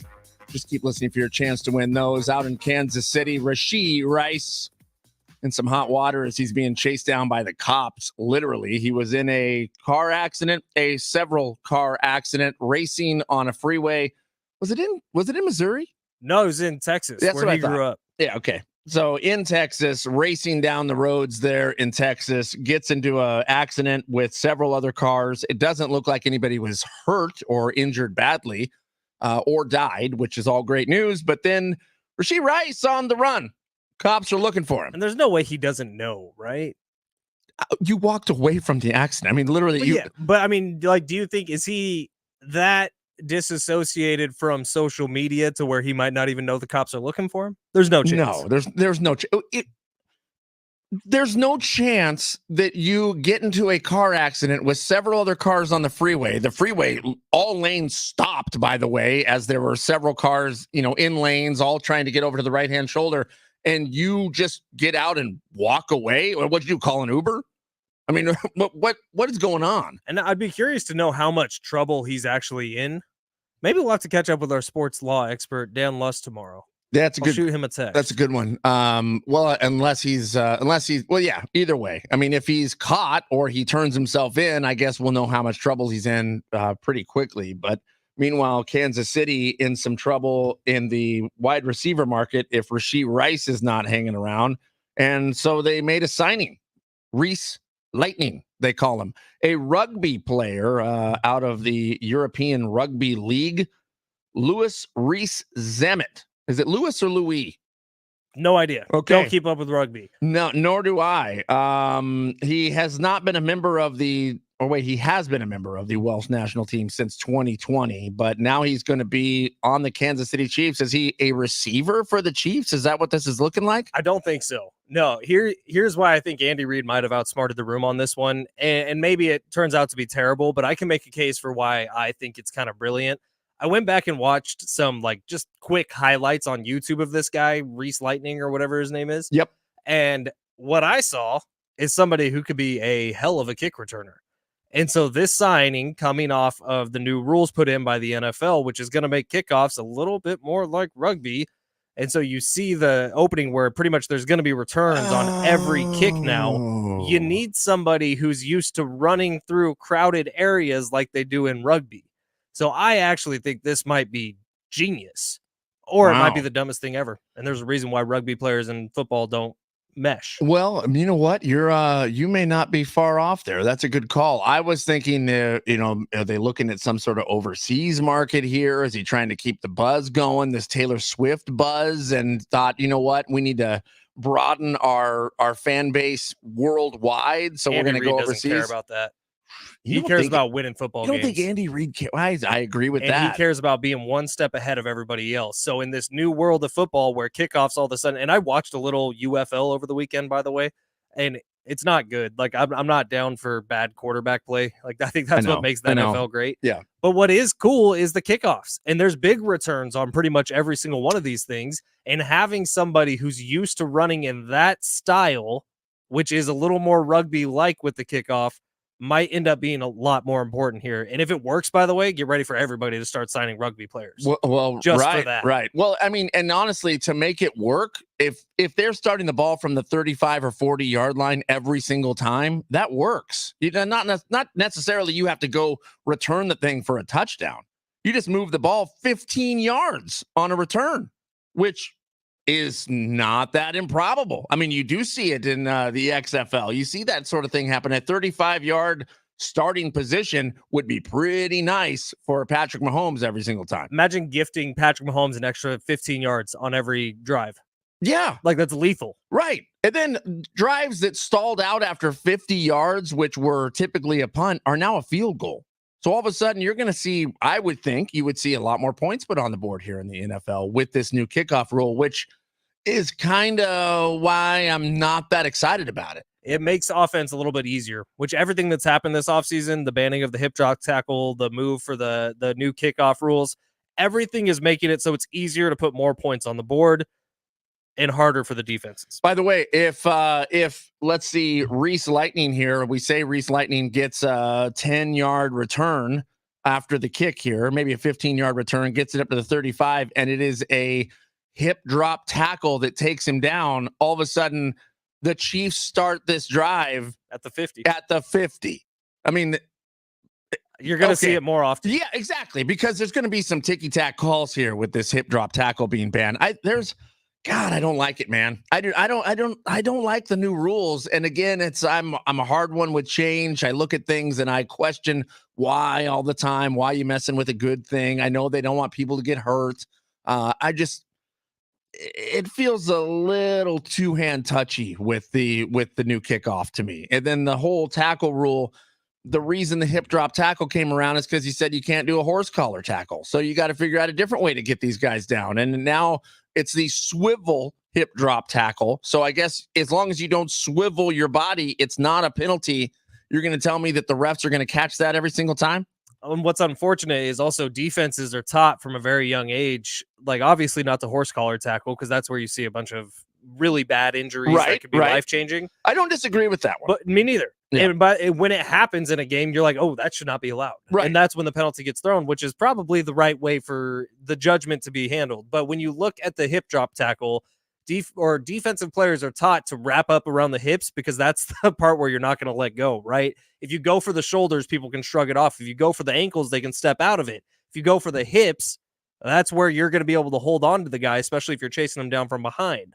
This is going to make it 10 times harder to actually tackle somebody. Imagine trying to get Saquon Barkley, who has these thighs of like a Greek god. Mm-hmm. Imagine trying to get him down by tackling him by the ankles. Yeah, talk to me more about the thighs of a Greek god. They are ridiculous. His quads. It's absurd. Yes, I agree. Doesn't even look human. Completely absurd. Like, what ringworm does he have? And is it only in his quads? Can you isolate where you're putting the ringworm medication? The cholesterol? Yeah, I think you can. You can? I think it's a lotion. Oh, okay. I think like Fernando Tatis Jr. didn't get in trouble for injecting steroids into his veins. He got in trouble for putting a topical ointment on. But I mean, like, if I put the topical ointment just on one particular part of my body, it increases the size of that one particular part of your body. I'm just like, for science, wouldn't you question that? I mean, wouldn't that be the thing that you'd be like, this is where I need an answer most on? Like, doc, I'm not the only one thinking it, okay? You're going to tell me you didn't think it? Not anymore. What? Just saying. You talking about your wiener? What? No, I'm talking about my biceps. I just want my biceps to be bigger. Golly, man. What kind of thought process is that? Jeez. NCAA basketball. Yeah. That's what's next. It's a game of inches. Speaking of inches. Gross. Basketball, also a game of inches. We'll explain coming up next.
The NCAA is a game, basketball is a game of inches, and we got a $50 Islands gift card coming up next.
Yeah, buddy. Speaking of madness, Fletch in here with some hot takes. No, way wrong. You're the idiot. No, nah, We'll get to that coming up here in just a bit. I mean, this is insane. This is insane. Insane. I mean, there's not a bad option between the two of them. Well, no. But the side you're choosing to defend seems a little asinine to me. Okay. And I honestly do not understand your problem with the other side. Like, this has been something that's been going on for months now. Maybe in your life it's been going on for years, but it does not make sense to me why you will not just admit that it's a good thing. I'm not saying it's a... Wait, hold on. Oh, we'll get to all that. We'll get to all that. Meanwhile... Hell of a tease. Meanwhile, Women's March Madness also happening. And there's some controversy out on the court due to a couple inches. Gross, but the 3-point line for the Texas and NC State game in the Women's Elite Eight, just before the game, the refs were notified that, hey, the 3-point line is different on each side of the court. So whoever went out there and painted the court painted it incorrectly. Which I don't even think courts get painted at that level. I think they're literal, it's a jigsaw puzzle. Well, yeah, but you'd have to paint it at some point. Yeah, at some point. But I think that the women's court and the men's court, it gets delineated by either they have 2 3-point lines on the court, and it's like the shorter one is, that's the women's 3-point line. The further one back is the men's, and that's at Viejas Arena, and it stays like that the whole time, right? But then when it comes to actual NCAA tournament games where they're moving these courts in and out, the court already comes painted. And you're just putting together a jigsaw puzzle. It's not like someone's going out there in the NFL where they're drawing the lines on. Yeah, but at some point that jigsaw puzzle was put together and somebody had to paint the lines on before the jigsaw puzzle was sent to the Moda Center in Portland, where before the game, this was the statement. The NCAA was notified today that the 3-point lines on the court at the Moda Center in Portland are not the same distances. The 2 head coaches were made aware of the discrepancy and elected to play a complete game on the court as is rather than correcting the court and delaying the game. The court will be corrected before today's game out in Portland.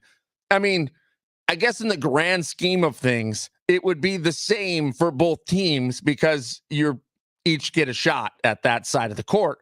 But it's just a little dumb. How does it happen in the first place? Dude, this is the time when you have more eyeballs than any other point in the season looking at basketball, at NCAA basketball, college basketball, including women's college basketball. Which the ratings for this year's women's tournament has been higher than it's ever been. It actually has real national juice behind it. The Caitlin Clark story has kind of taken over a certain section of this country, and that's great. They are playing really good basketball.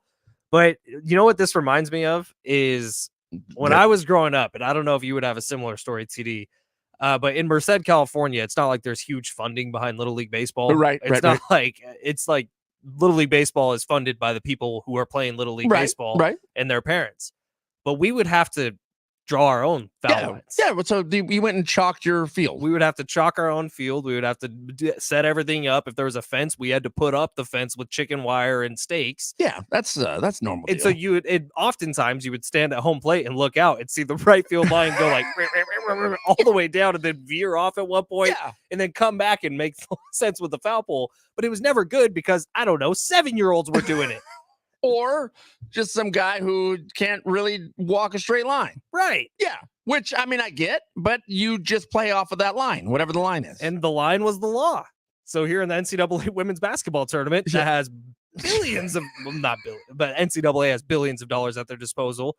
They're still screwing stuff up like this. It's very relatable. Yeah, that is. That's a good point, man. You know what? I used to love going out there and chalking the field. I was getting pretty good at it. I was getting pretty good at it. You know what I was good at was the batter's circle. I could do a good circle. Doesn't surprise me. Yeah. And then as I was coaching a team, I decided to take a piece of plywood and use a jigsaw to cut out the team logo so I could then go lay that over the batter's circle and then dust chalk over it. It was cool, man. You've always been the guy who puts in maximum effort to things that really don't matter. Yes, that is absolutely just so true. One person in the crowd can be like, "Yeah, that's kind of cool." Yeah, that is, and that one person's usually me or your mom. Be my Mama mom. Dale loves TD's Yeah. success. Yes, she does. Yes, she does. She will text in and tell us. Mama Dale was also really proud of Baby Dale when he lost 35 pounds. That is true. 2 months' time. That is true. And if you want Mama Dale to be proud of you, you need to get on over to stfatloss.com today. And I promise you, she's like one of the most encouraging women in the planet. She will text you and congratulate you. That is true. You know why? Because she wants you to live longer. And she wants that one person in the crowd to be like, hey, nice job. That looks good. TD lives for those mini compliments, but this is a big compliment because he did lose the weight and he's kept it off, and so have the rest of us. Big Rich, TD, and Fletch, we all lost a tremendous amount of weight with 2 months' time, and it's all thanks to our friends Wayne and Chloe over to sdfatloss.com. If you're looking for a free consultation to really change your life here in 2024, sign up at sdfatloss.com. You'll get a roadmap laid out for you by Wayne and Chloe. They will show you exactly what it's going to take for you to lose a bunch of weight within 2 months, like 30, 40 pounds within 2 months. And you're going to say, I don't believe you, Wayne and Chloe. And guess what? They're going to be 100% right. None of us thought this would work for us. All of us thought that this was another one of those things that we would try and we would do for a little bit and then we would fail at it. Well, none of us did fail. We all lost the weight within 2 months. Each of us were down over 35 pounds. I'm down like on the scale right now. I'm in the 230s, something that I did not think was possible not 6 months ago when I weighed 278 pounds. So if you're looking to make a change in your life and you want to make that change quickly, get on over to sdfatloss.com today. Think about the months you have coming up. Summertime, sun, San Diego, beaches, pools. If you want to look good with your shirt off and you don't want to be embarrassed about it anymore, get on over to sdfatloss.com today. Make that change in your life. You will turn some eyeballs at the next pool party. Let me tell you. It is beach season. It is time that you got to start thinking about that bathing suit. So good call. Good call. I fit into my small swimming suit, which Speedo? I didn't used to. The Speedo? No, but it is really short. What? Kendall bought it for me at one point, and like certain swimsuits look really good on certain guys. Yeah. Like those swimsuits will never look good on a Fletcher guy because we got some big thighs. But like Kendall bought them. You focus in on thighs a lot. I mean, when you're born with them, like thick thighs. But the swimsuit will just never look good on me, but I actually fit into it now, which is the point. The 70s shorty shorts are back, by the way. The Daisy Dukes. Big way. Yeah. So I mean, look, if you want to get those Daisy Dukes on, yeah, for the men and the women, sdfatloss.com. And do it with a partner. I'll tell you, like the three of us doing it together kind of made it fun. Yeah, because it is hard. It's hard work, and you need to be ready for that. But if you do it with somebody else and you make a little competition out of it, it becomes kind of fun. Yeah, no, definitely. I agree, man. Get there, sdfatloss.com. It's going to change your life. The consultation's free. It's sdfatloss.com.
This update is presented by Staples Stores. We will begin here with the Padres, who had kind of a mixed bag of results this weekend. They lost on Friday and Saturday. Yesterday, bats come alive. They put up 13 runs. They split the series with the Giants 2 games apiece. Cardinals coming to town for a 3-game series starting today at Petco Park, 6:40 first pitch. In the NCAA tournament, down to 4 teams. Number 11, NC State, gets the number 1 seed Purdue Saturday at 3:09. Number 4, Alabama gets the overall number 1 seed UConn Saturday evening at 5:49. Listen to Westwood One's coverage right here on San Diego Sports 760 and the free iHeartRadio app. And in the NBA, LeBron James breaking another record, or at least setting another record, joining Michael Jordan as the only other player to score more than 40 points multiple times after turning 39 years old. Staples Print Big Sale means the more you print, the more you save. Get $20 off your print purchase of 100 or more, 50 off your print purchase of 200 or more, and 100 off your print purchase of 300 or more. Offer ends 4/6. See staples.com/print for details. Print more, save more at Staples.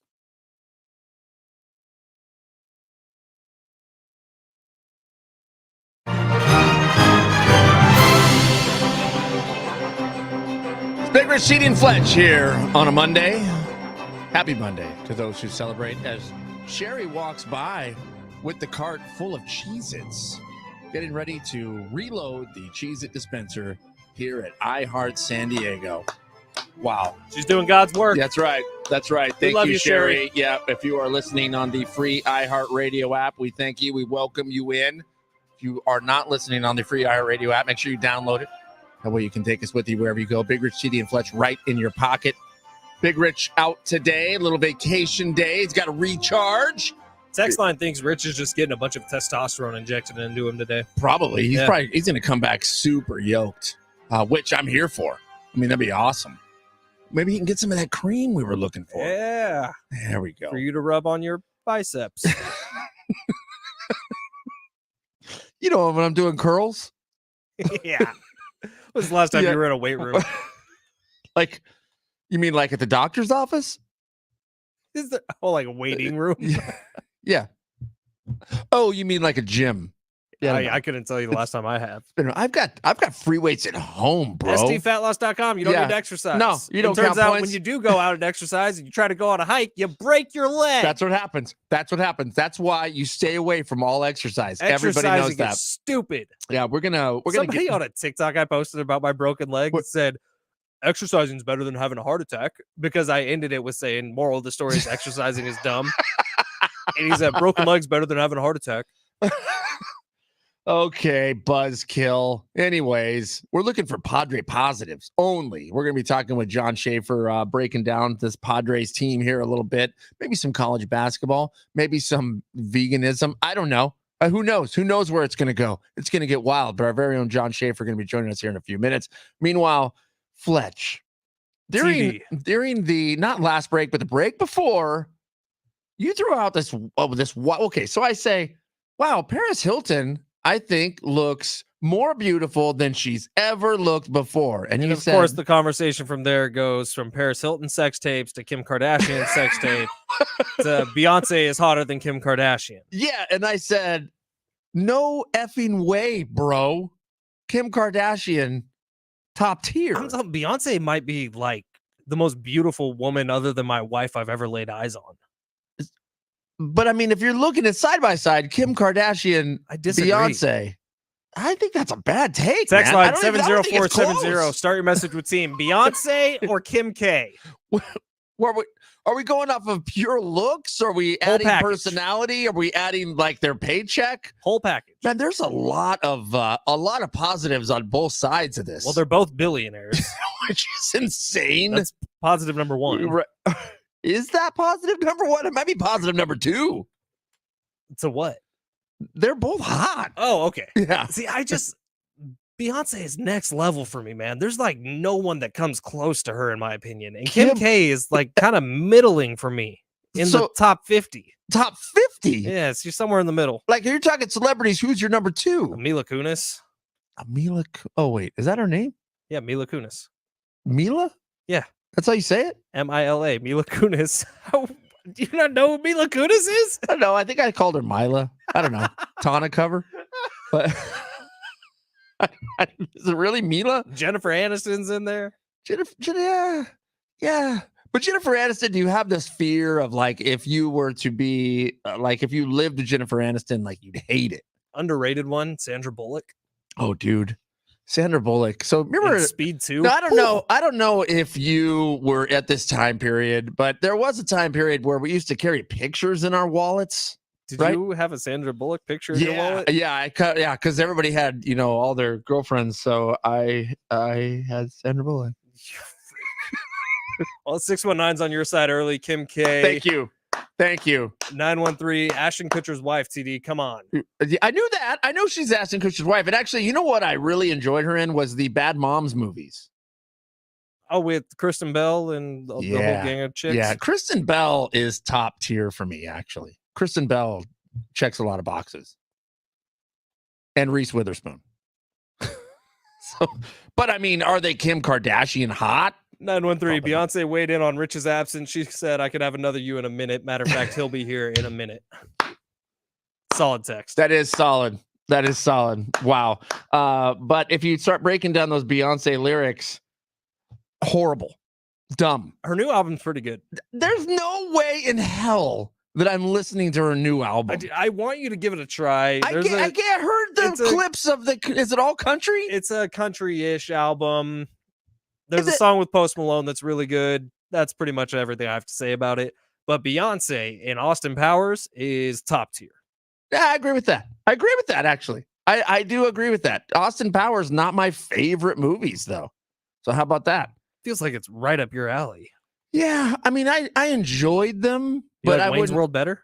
Wayne's World far better. Wayne's World, one of the best for me. I love Wayne's World. Wayne's World kind of shaped my childhood. But like if I'm talking funny movies I like to watch, Step Brothers would probably be the first one I'd put on. Just watched it this weekend. Gotta love it. There was like a Will Smith. It was like a Will Smith marathon going on. Step Brothers was on. The Good Guys was on. Talladega Nights was on. None of those are Will Smith. What did you say? Will Smith? You said Will Smith. Those are all Will Ferrell. Will Ferrell. Well, that's what we were talking though. Did I said Will Smith? I didn't mean to say Will Smith. It happens. All right. It happens. Will Smith, I do like Will Smith in the Fresh Prince days. I liked him in the Slap days. What was the Slap? Oh, you liked him in the Slap days? When he slapped Chris Rock. Nah, that's when it got weird. That's when Will Smith was awesome, is when he was with DJ Jazzy Jeff, and then Independence Day, Men in Black. That was good Will Smith. And then he went evil Will Smith, which wasn't good. It was like Tiger Woods when he grew out a goatee, became evil Tiger Woods. Love that Tiger Woods. Why? So we got John Schaefer coming on to talk Padres and Aztecs, do a little Aztecs recap, talk about how good UConn is. Unfortunately, I know people are sick of hearing it. And then talk about this Padres team who is 3-3 now. They've played 6 games so far this season. TD, I thought you laid it out perfectly in the first hour about who needs to be producing for this team to be really good this year. Yeah, and that's the top of the lineup. The top of the lineup needs to be producing. And they have produced more often than last season, I would say. But we're literally 6 games in. I mean, like, are we too over our skis here because we're 6 games in? Yeah, right. I know the texters also lighting us up going, are you guys idiots? We're at game. They're 3-3. Shut your mouths, fools. Which we can't. We're paid to do this. Meanwhile, there is an update with Rashee Rice. He got a lawyer. That was the update? Yeah. It so sounds he like hasn't turned himself in. He just went and got a lawyer. No, so this is on Pro Football Talk, who Mike Florio runs that website, and he actually wrote this article, and he used to be a lawyer before he started reporting on football. And he says Chiefs receiver Rashee Rice has a problem, and he knows it. He's reportedly taking steps to deal with it. Justina Anderson of CBSSports.com reports that Rice has retained counsel in the aftermath of a crash involving a car registered to him. Police believe the vehicle was racing another car before the 6-car collision, and it sounds like they're taking everything into account. So the TMZ video, which has the guys walking away, Rashee Rice obviously being one of the guys, nothing in this article says that it's been confirmed that Rashee Rice was actually driving the car. But Florio is taking steps to say that if he's retaining a lawyer, that means he might have been driving the car. Well, because I guess the laws in Texas are much harsher on the person driving than the person who owns the vehicle. So if there's a fall guy or an interpreter situation here, where Rashee Rice is able to prove that somebody else was driving the car, he would actually get off scot-free.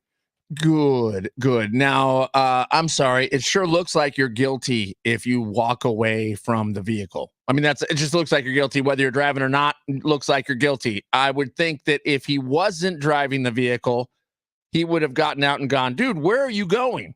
What is going on? I told you not to drive that fast, bro. And you did. I don't even know what speed they were going. Did we ever get that?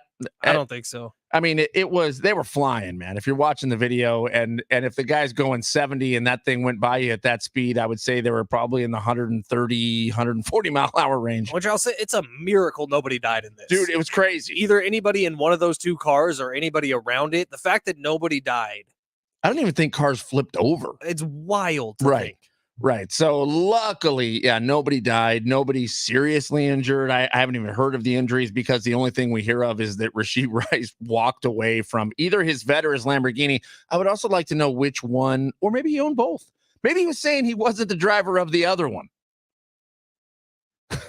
I don't know, man. I just know this is an ugly situation.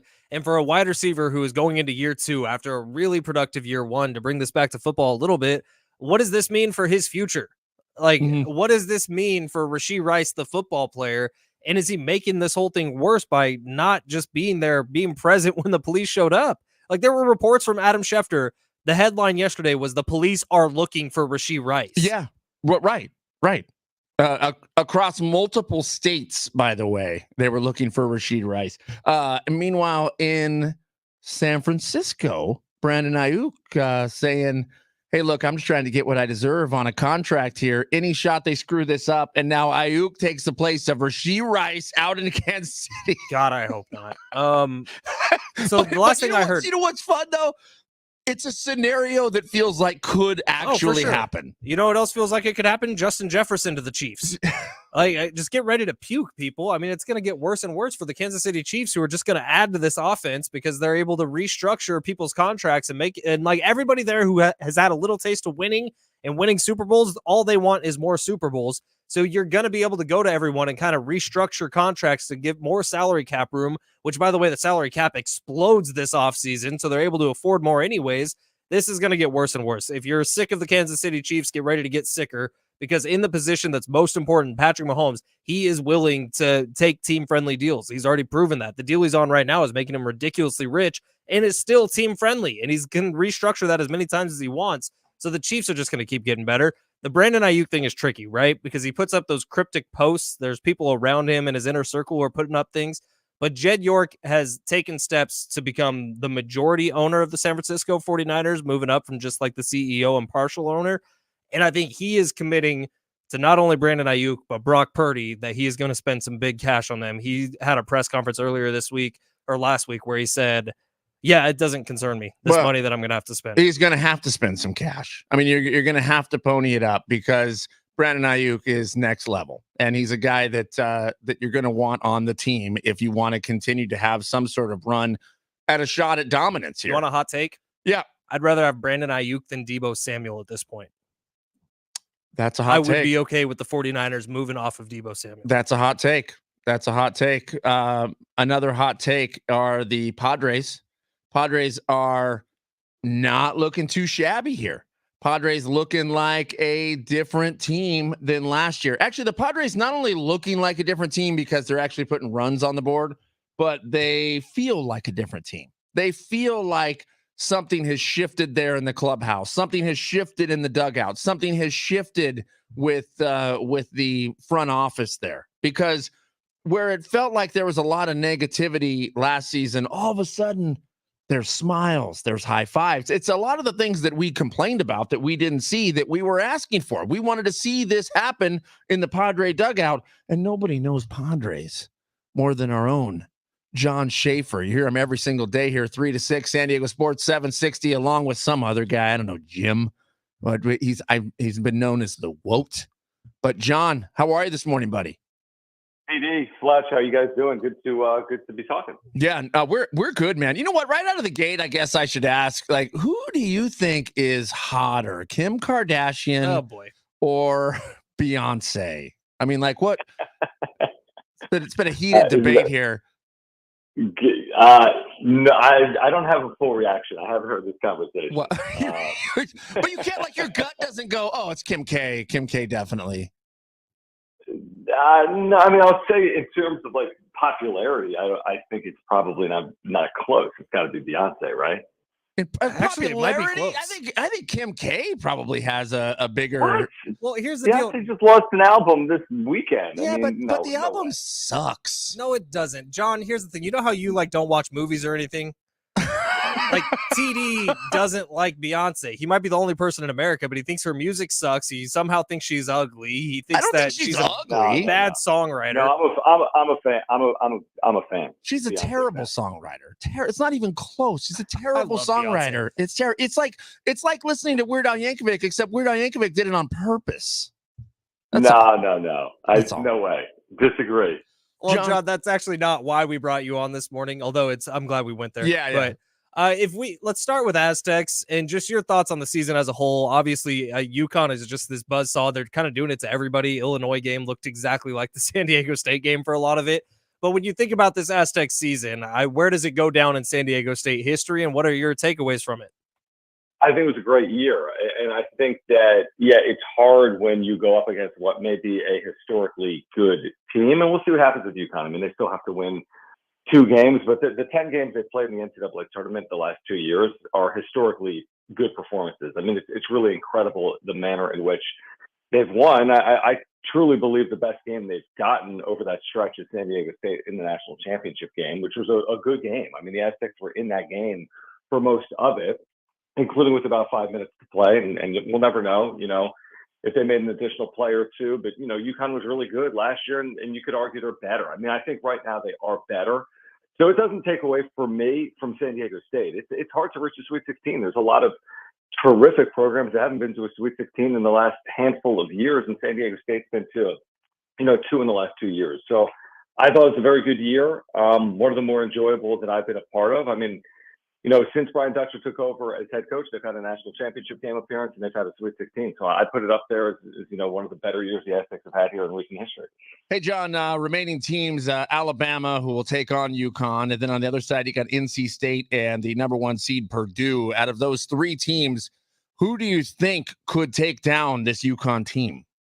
I mean, I only personally believe it would be Purdue, just because we haven't seen what the Zach Edey against Donovan Clingan matchup would look like inside. I mean, Edey 7'4", Clingan 7'2", 7'3", I think.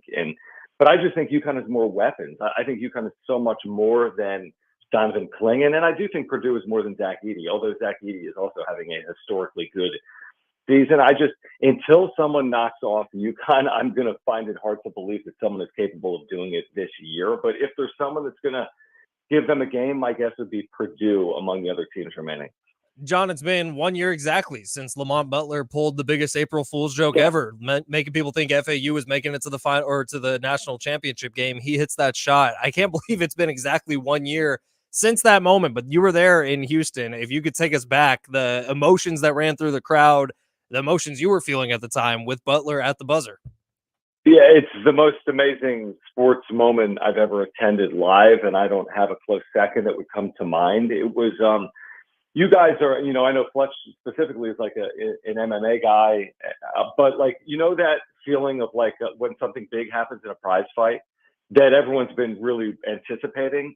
The crowd had a prize fight buzz to it. I just know it because I've watched those, and I've been in cities when prize fights have been occurring, and there's just a certain electricity with the city. That's a little bit like what a Final Four is. But the second that shot went in, the buzz that was in the arena didn't stop for like 35 minutes until they were doing, it might have even been still going on through starting lineups for Connecticut and Miami in the next game. It was just surreal. It was unbelievable. Everyone's jaw dropped no matter what side you were on. And I've never been a part of some moment like that. It still is incredible. I mean, to think back that that's been 1 year and to see what the Aztecs have accomplished over the last year from that moment to reaching another Sweet 16. But I don't know if I'll ever be at a sporting event that has that type of unbelievable visceral reaction occur. It was spectacular, and it was just an unbelievable moment. The magical golden voice of Mr. John Schaefer right there. You hear him every single day, 3 to 6 here. John and Jim, San Diego Sports 760. John, let's switch gears. Padres, they're 3-3 on the season. We've been dissecting this like they're headed into the playoffs tomorrow. Are we a little over our skis here? Should we be excited for the Padres? Should we be worried? What's the temp check with you? I'm very, I guess the right word would be, I'm cautiously optimistic. I'm encouraged by what I've seen specifically from their offense to start the year. There was an amazing stat from Kevin Acey, I think, heading into yesterday's game, something along the lines of it took him 28 games to have a 4-run inning last year, and it took him 54 games to have a 5-run inning last year. And I think they've already done both 3 times in 6 games. So, Wow. there's no comparison to where their offense struggled a year ago and to the way they've come out of the gates here. And I'm not exactly certain as to how or why, but it's just worked out. I mean, they're getting production from the bottom of their lineup. And, they're getting really good performances from like a Jay Cronenworth and Ha-Seong Kim. And the young players have played well. And again, it's a very small sample size, and 6 games doesn't make near a season, nor does 60. So, that's why it's cautious optimism. But I'm encouraged. I think that they've certainly gotten out of the gates from a performance perspective the way you would hope. And again, wins and losses, we'll see. I mean, 3-3 is 3-3. It's nothing to write home about. But again, the signs that you're looking for, like signs of life from an offense that really struggled a year ago, have absolutely been there. So, yeah, I think there's some reasons for optimism. I do like their pitching in general. I think their starting pitching will carry the day. But if they get better offense than they had a year ago, then hopefully they'll put themselves in a position where they're competing for a playoff spot. So, John, Kevin Acey had the article where he had some quotes from Blake Snell, where Blake Snell said, yeah, going into last offseason, I wanted to be a Padre for the rest of my career. And then last Friday, there was one of the MLB insiders at the national level had Scott Boras quotes that he was speaking to Peter Seidler as recently as 12 days before Peter's passing, where Peter was still trying to have interest in Juan Soto being a Padre long-term. You see these two stories and they come out back to back. What's your take on all this information that's coming out about guys who were Padres, who still had an opportunity to become Padres for a long term, and obviously they're not Padres now? Yeah, I mean, I think obviously with the organization, there were going to be changes regardless of who was the owner. I mean, I think that their payroll was coming down regardless of whether Peter Seidler was still, owning the team or not, because there was just they misjudged 2023. I mean, they needed to get to the postseason. Plus they had the TV issue where they're not receiving the same TV money they did previously. But yeah, I mean, it makes you think. There's some what ifs in there. I mean, if Peter Seidler was still the owner of the Padres, would Juan Soto still be on the team? And even if he was, and then you could have the Blake Snell conversation as well, but and even if Soto was here, I mean, what does that necessarily mean? I mean, we don't know. I mean, they addressed some needs in trading Juan Soto, as crazy as that sounds. I mean, Juan Soto, who knows, could be the American League MVP this year, could be a first ballot Hall of Famer, could go on to have an amazing career. I mean, we don't know what's going to happen in the future, but it certainly makes you think that if Peter Seidler, if not for his untimely passing, maybe you'd still have Juan Soto. And does that put the Padres in a better position in 2024? We'll never really know. I mean, it's hypothetical and theoretical, but yeah, it absolutely makes you think about there being kind of two paths, one of which where you still had a healthy owner in Peter Seidler, and the other in which he had his untimely passing, and the organization made decisions that maybe differ from what he would have ultimately decided if he was still running the team. John, do you feel like the Padres are going to have a better than even record right now at the end of the season? I do. Yeah, I do. I mean, I don't know if I'll be right or wrong, but I do. I'm encouraged by just some of the things I've seen and heard out of the team over the first, 10 or 15 days. I think the Korea trip could be encouraging from like a team chemistry perspective, just spending 8-9 days together like that and then coming back for the celebration of life. I just feel like they are off on the right foot, so to speak, and we'll see if that holds, if that holds true over 162 games. But again, I'm not saying they're going to win 95 games. But do I think they can win 85 plus games this year? Yeah, I do. And we'll see if I'm right or not. John, we got this text. It says, John, when are you going to dump Jim? You deserve better. Any thoughts on that? Dump Jim? Stay tuned. Stay tuned. Okay, good. So soon. Yeah. It feels like it's soon. Also, as you roll into this afternoon's show, just a heads up, I know you'll be talking about it, but Kim K, 364 million Instagram followers, Beyonce 319, a measly 319 million. So that's not the end all be all. I think Jim has more Twitter followers than me. That's true. What does he have more than Kim Kardashian or Beyonce? Just under. He's got like 310 million. John Schaefer, man, you hear him every day here, setting a Sports 760, 3 to 6 p.m. with Jim. Appreciate you coming on with us, man. Thanks, guys. Appreciate it. Talk with you soon. There he goes, man. Let's do it right now before I forget again. A giveaway. I've been promising that $50 Islands gift card. Islands has a vast menu of items, a family-friendly, beachy vibe atmosphere with delicious food and drinks. Islands has the happiest happy hour starting weekdays at 3, the cheesiest cheddar fries, and the coldest beer in town. You can visit Islands, find burgers and drinks, or you can be caller number 62. No, okay, nix all that. Caller number 6, 877-767-4760, 877-SORG-760. You're going to get that $50 Islands gift card. Coming up, more of this nonsense and Social D tickets on the other side.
This update is presented by Anderson Plumbing, Heating and Air, Big Rich, TD and Fletch on San Diego Sports 760. Starting off with the Padres, a mixed bag this weekend as the Pods lost on Friday and Saturday, but yesterday the Bats come alive against the Giants.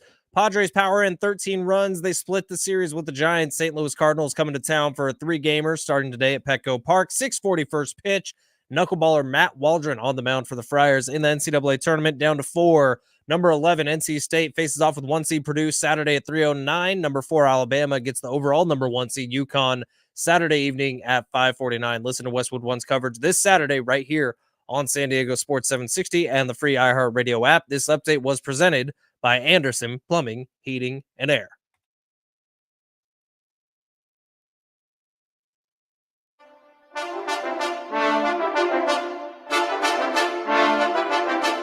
You're damn right we are. You're damn right we are. And we've got a pair of tickets to see Social Distortion at the North Island Credit Union Amphitheater, April 12th. Special guest, Bad Religion. Tickets and info at Ticketmaster.com, or you're going to want to keep it locked in right here. We're going to be giving those away shortly. Speaking of the NCAA tournament, you can say March Madness on this. It's fine. We're clear for that. Editorial, baby. Yeah, editorial March Madness. I'll say Final Four. I'll say March Madness. Woo! We just watched the Elite Eight. Yeah.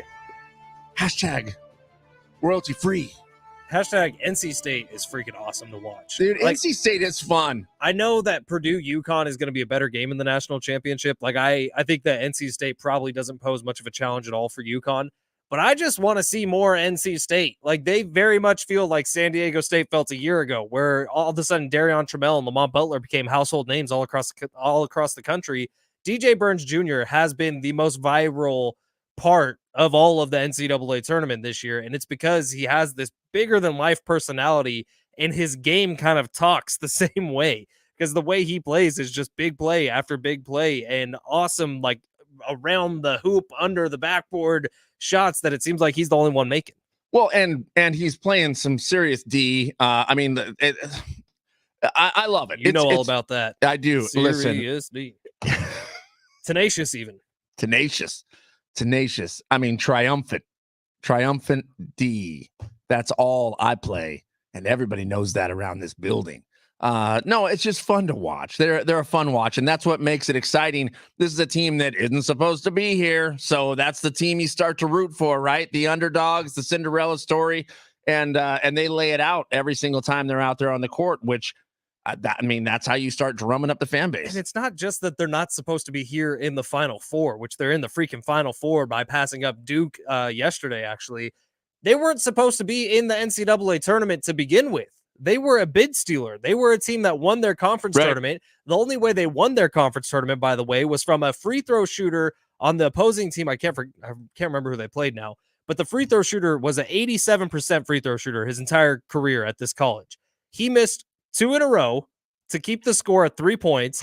NC State goes down, banks in a buzzer-beating three-pointer to send the game to overtime. They win that game in the conference tournament to get them into the NCAA tournament, and then as an 11 seed, they've made this historic run to the Final Four, becoming only the second team in history to be an 11 seed who's in the Final Four. It's been awesome to watch. They have all my money. I'm rooting for them the rest of the way.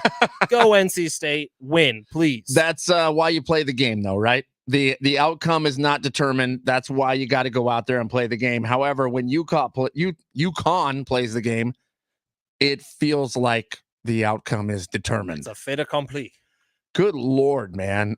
This UConn team is scary. I mean, scary good. They played Illinois over, was it yesterday? Was that yesterday's game? Might have been 2 days ago. I think it was 2 days ago. Yeah, no, it's now. Exactly. It's a blur. By the way, what'd you do for Easter? Did you went and you fell off your scooter? Fell off my scooter, and then we went to a brunch where I ate a bunch of prime rib. Oh, good. Which was awesome. We did filet mignon last night. God, it was great. Also awesome. Yeah, it was awesome. It was awesome. I don't love filet mignon, though. Like, if you had to have me pick a cut of steak, like, that would be my last choice. Because it's not as flavorful. There's not as much fat. I need that gristle. No, I know. I like that, too. Sarah, not so much. So, of course, you wrap it in bacon. It's impossible to get a good sear on filet mignon, though. Impossible it's to get harder a good sear? because they don't have, it's not, unless you, like, put lard down on the pan. Yep. Okay, so you do that. Butter, rosemary. Come on. I a little garlic. I'm a New York State guy. And so New York strip is my go-to as well. Yeah, but it was pretty good, man. And I got them from Costco, so they're the size of a baseball. Yeah, they were solid. But sorry, I digress. UConn, insane. UConn's like the ribeye of this tournament. So yeah, they can't lose. They play Illinois. Illinois keeps it close in the first half. It was tied up at 23 at one point in the first half. Then UConn got a bit of a lead right at halftime. Then after halftime, I don't know if Illinois walked back out on the court because for 50 real-time minutes, nearly an hour passes before Illinois scores another basket. Point.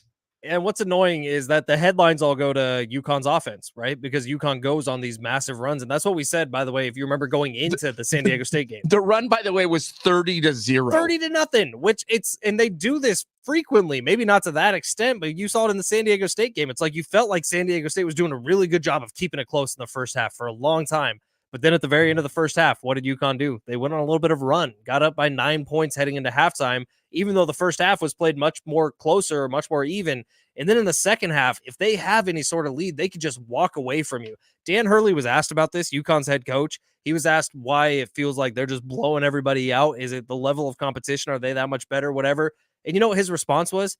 He said, we're really bad at winning close games. So we had to figure out how to do the alternative, which is winning by 30. Oh, sweet. And so that's what they're doing to everybody. When you go back to last year's March Madness tournament, since game 1 of last year, UConn has not won a game in March Madness by less than 10 points.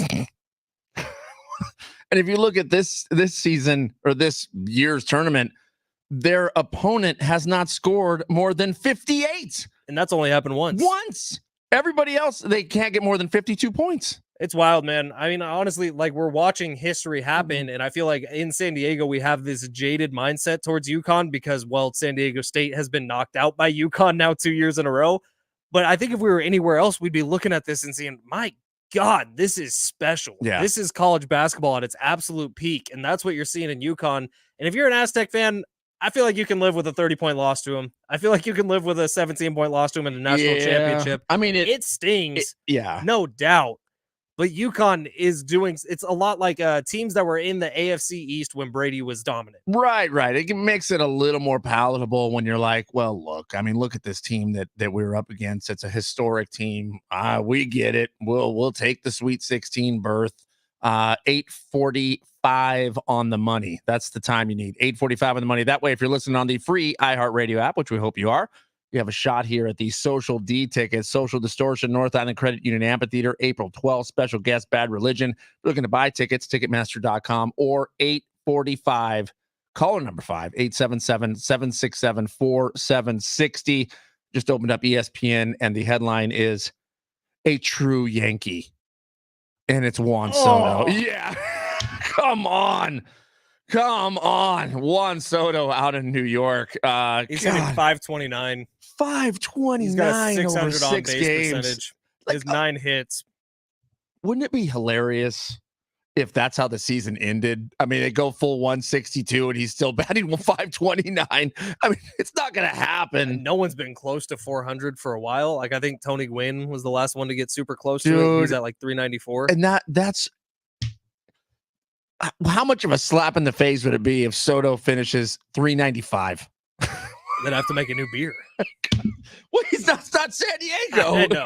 a New York beer. It would be gross. It'd be gross. Juan Soto. I mean, I said it earlier in the day, the morning. It feels like I'm scrolling through Instagram at an ex's photos or something, where you're scrolling down like, I just want to see if they're happy. Oh man, they seem like life's really good over there in New York. Seems like it's going better. Yeah, it seems like we talked about this pre-show, TD, but don't you feel like it's getting to the point where Major League Baseball has exactly what they want? They have a massive superstar in LA in Shohei Ohtani, who's an international superstar who has this massive audience all over the world. And then they have the superstar in New York. So it's going to be Yankees. It's going to be Dodgers for the next 10 years after Juan Soto signs a huge extension with the New York Yankees. Those are going to be the 2 headliners every single season. And it makes me sick. Yeah, no thanks. No thanks. But yeah, I mean, it sure feels that way. As anything that's happening with Shohei is getting quickly swept under the rug because God forbid that we did anything to hurt that Dodger team, we did anything to hurt that Dodger audience, or we did anything that would hurt Shohei's audience overseas in Japan. We don't want any bad look on Shohei. Not a whole lot of stories about that the last couple of days. Yeah, that's weird. That's weird how that's disappeared. 661 Kim K is too fake. Beyonce all the way. Wow. I'm too fake, as in built too fake. You know what? There is some fakeness. I do agree with that. You know the what? Entire body. Yeah, there is that. But Skims, 8:45. You're a minute 40 seconds away if you want to call in and win these tickets to Social D. We got to take a quick break. When we come back, bottom of the barrel, Big Rich Seating Fletch.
Bottom of the barrel coming up next. Big Rich, TD, and Fletch.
It's a lap and a half.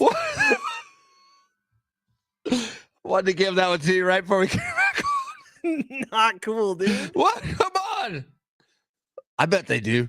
Okay, because I don't think this person's listening right now. No, Not about that. No. God, no. Oh, okay.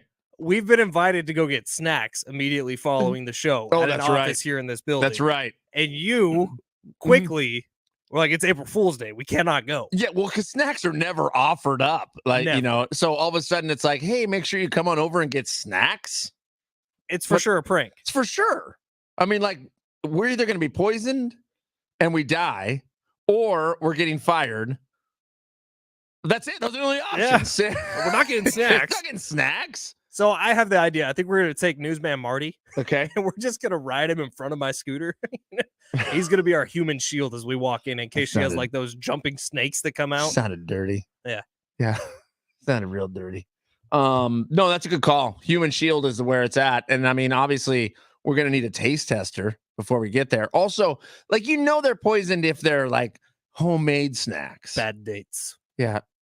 Bad dates? Indiana Jones. Come on. Oh, man. yeah. Bad dates. Sorry. My bad. Like, if it's not like a prepackaged Pinguino's tasty snack. I got really excited because I thought there was a chance that we would be able to say banana bread at work, dude. Hell yeah. Yeah, you know what? I had banana bread that I was going to bring in here that Haley made, and I forgot about it. I put it up in my cupboard because my dog eats baked goods off the counter. Right. So I forgot about it for like a week and a half, 2 weeks. It was very hard when I found it yesterday. I got a bottom of the barrel for you. What's that? So I've started playing more video games with my downtime here. I like that. Especially because there's less March Madness going on TV, like live every second of the day. I like that. Yep. So I've been playing a lot of the old Nintendo Switch. Okay, yeah. J-Riff and I have started playing together, him at his house, me at my house, the new Super Smash Bros. Oh, yeah. J-Riff is freaking good at that too. I don't think I beat him yet. Golly. Why is this guy so good at this? I don't know. You okay? Like, I wish he had the personality where he says he's good at everything and he actually sucks at everything, a la Ben Fletcher. It's like, well, that sounds vaguely familiar. But he says he's good at stuff, and he's actually good at stuff. Like, Dude. he actually lifts a lot of weights. He's actually a pretty good basketball player, and he now apparently is good at Super Smash. Of course he is. What isn't this guy? He's good at wearing his aviators.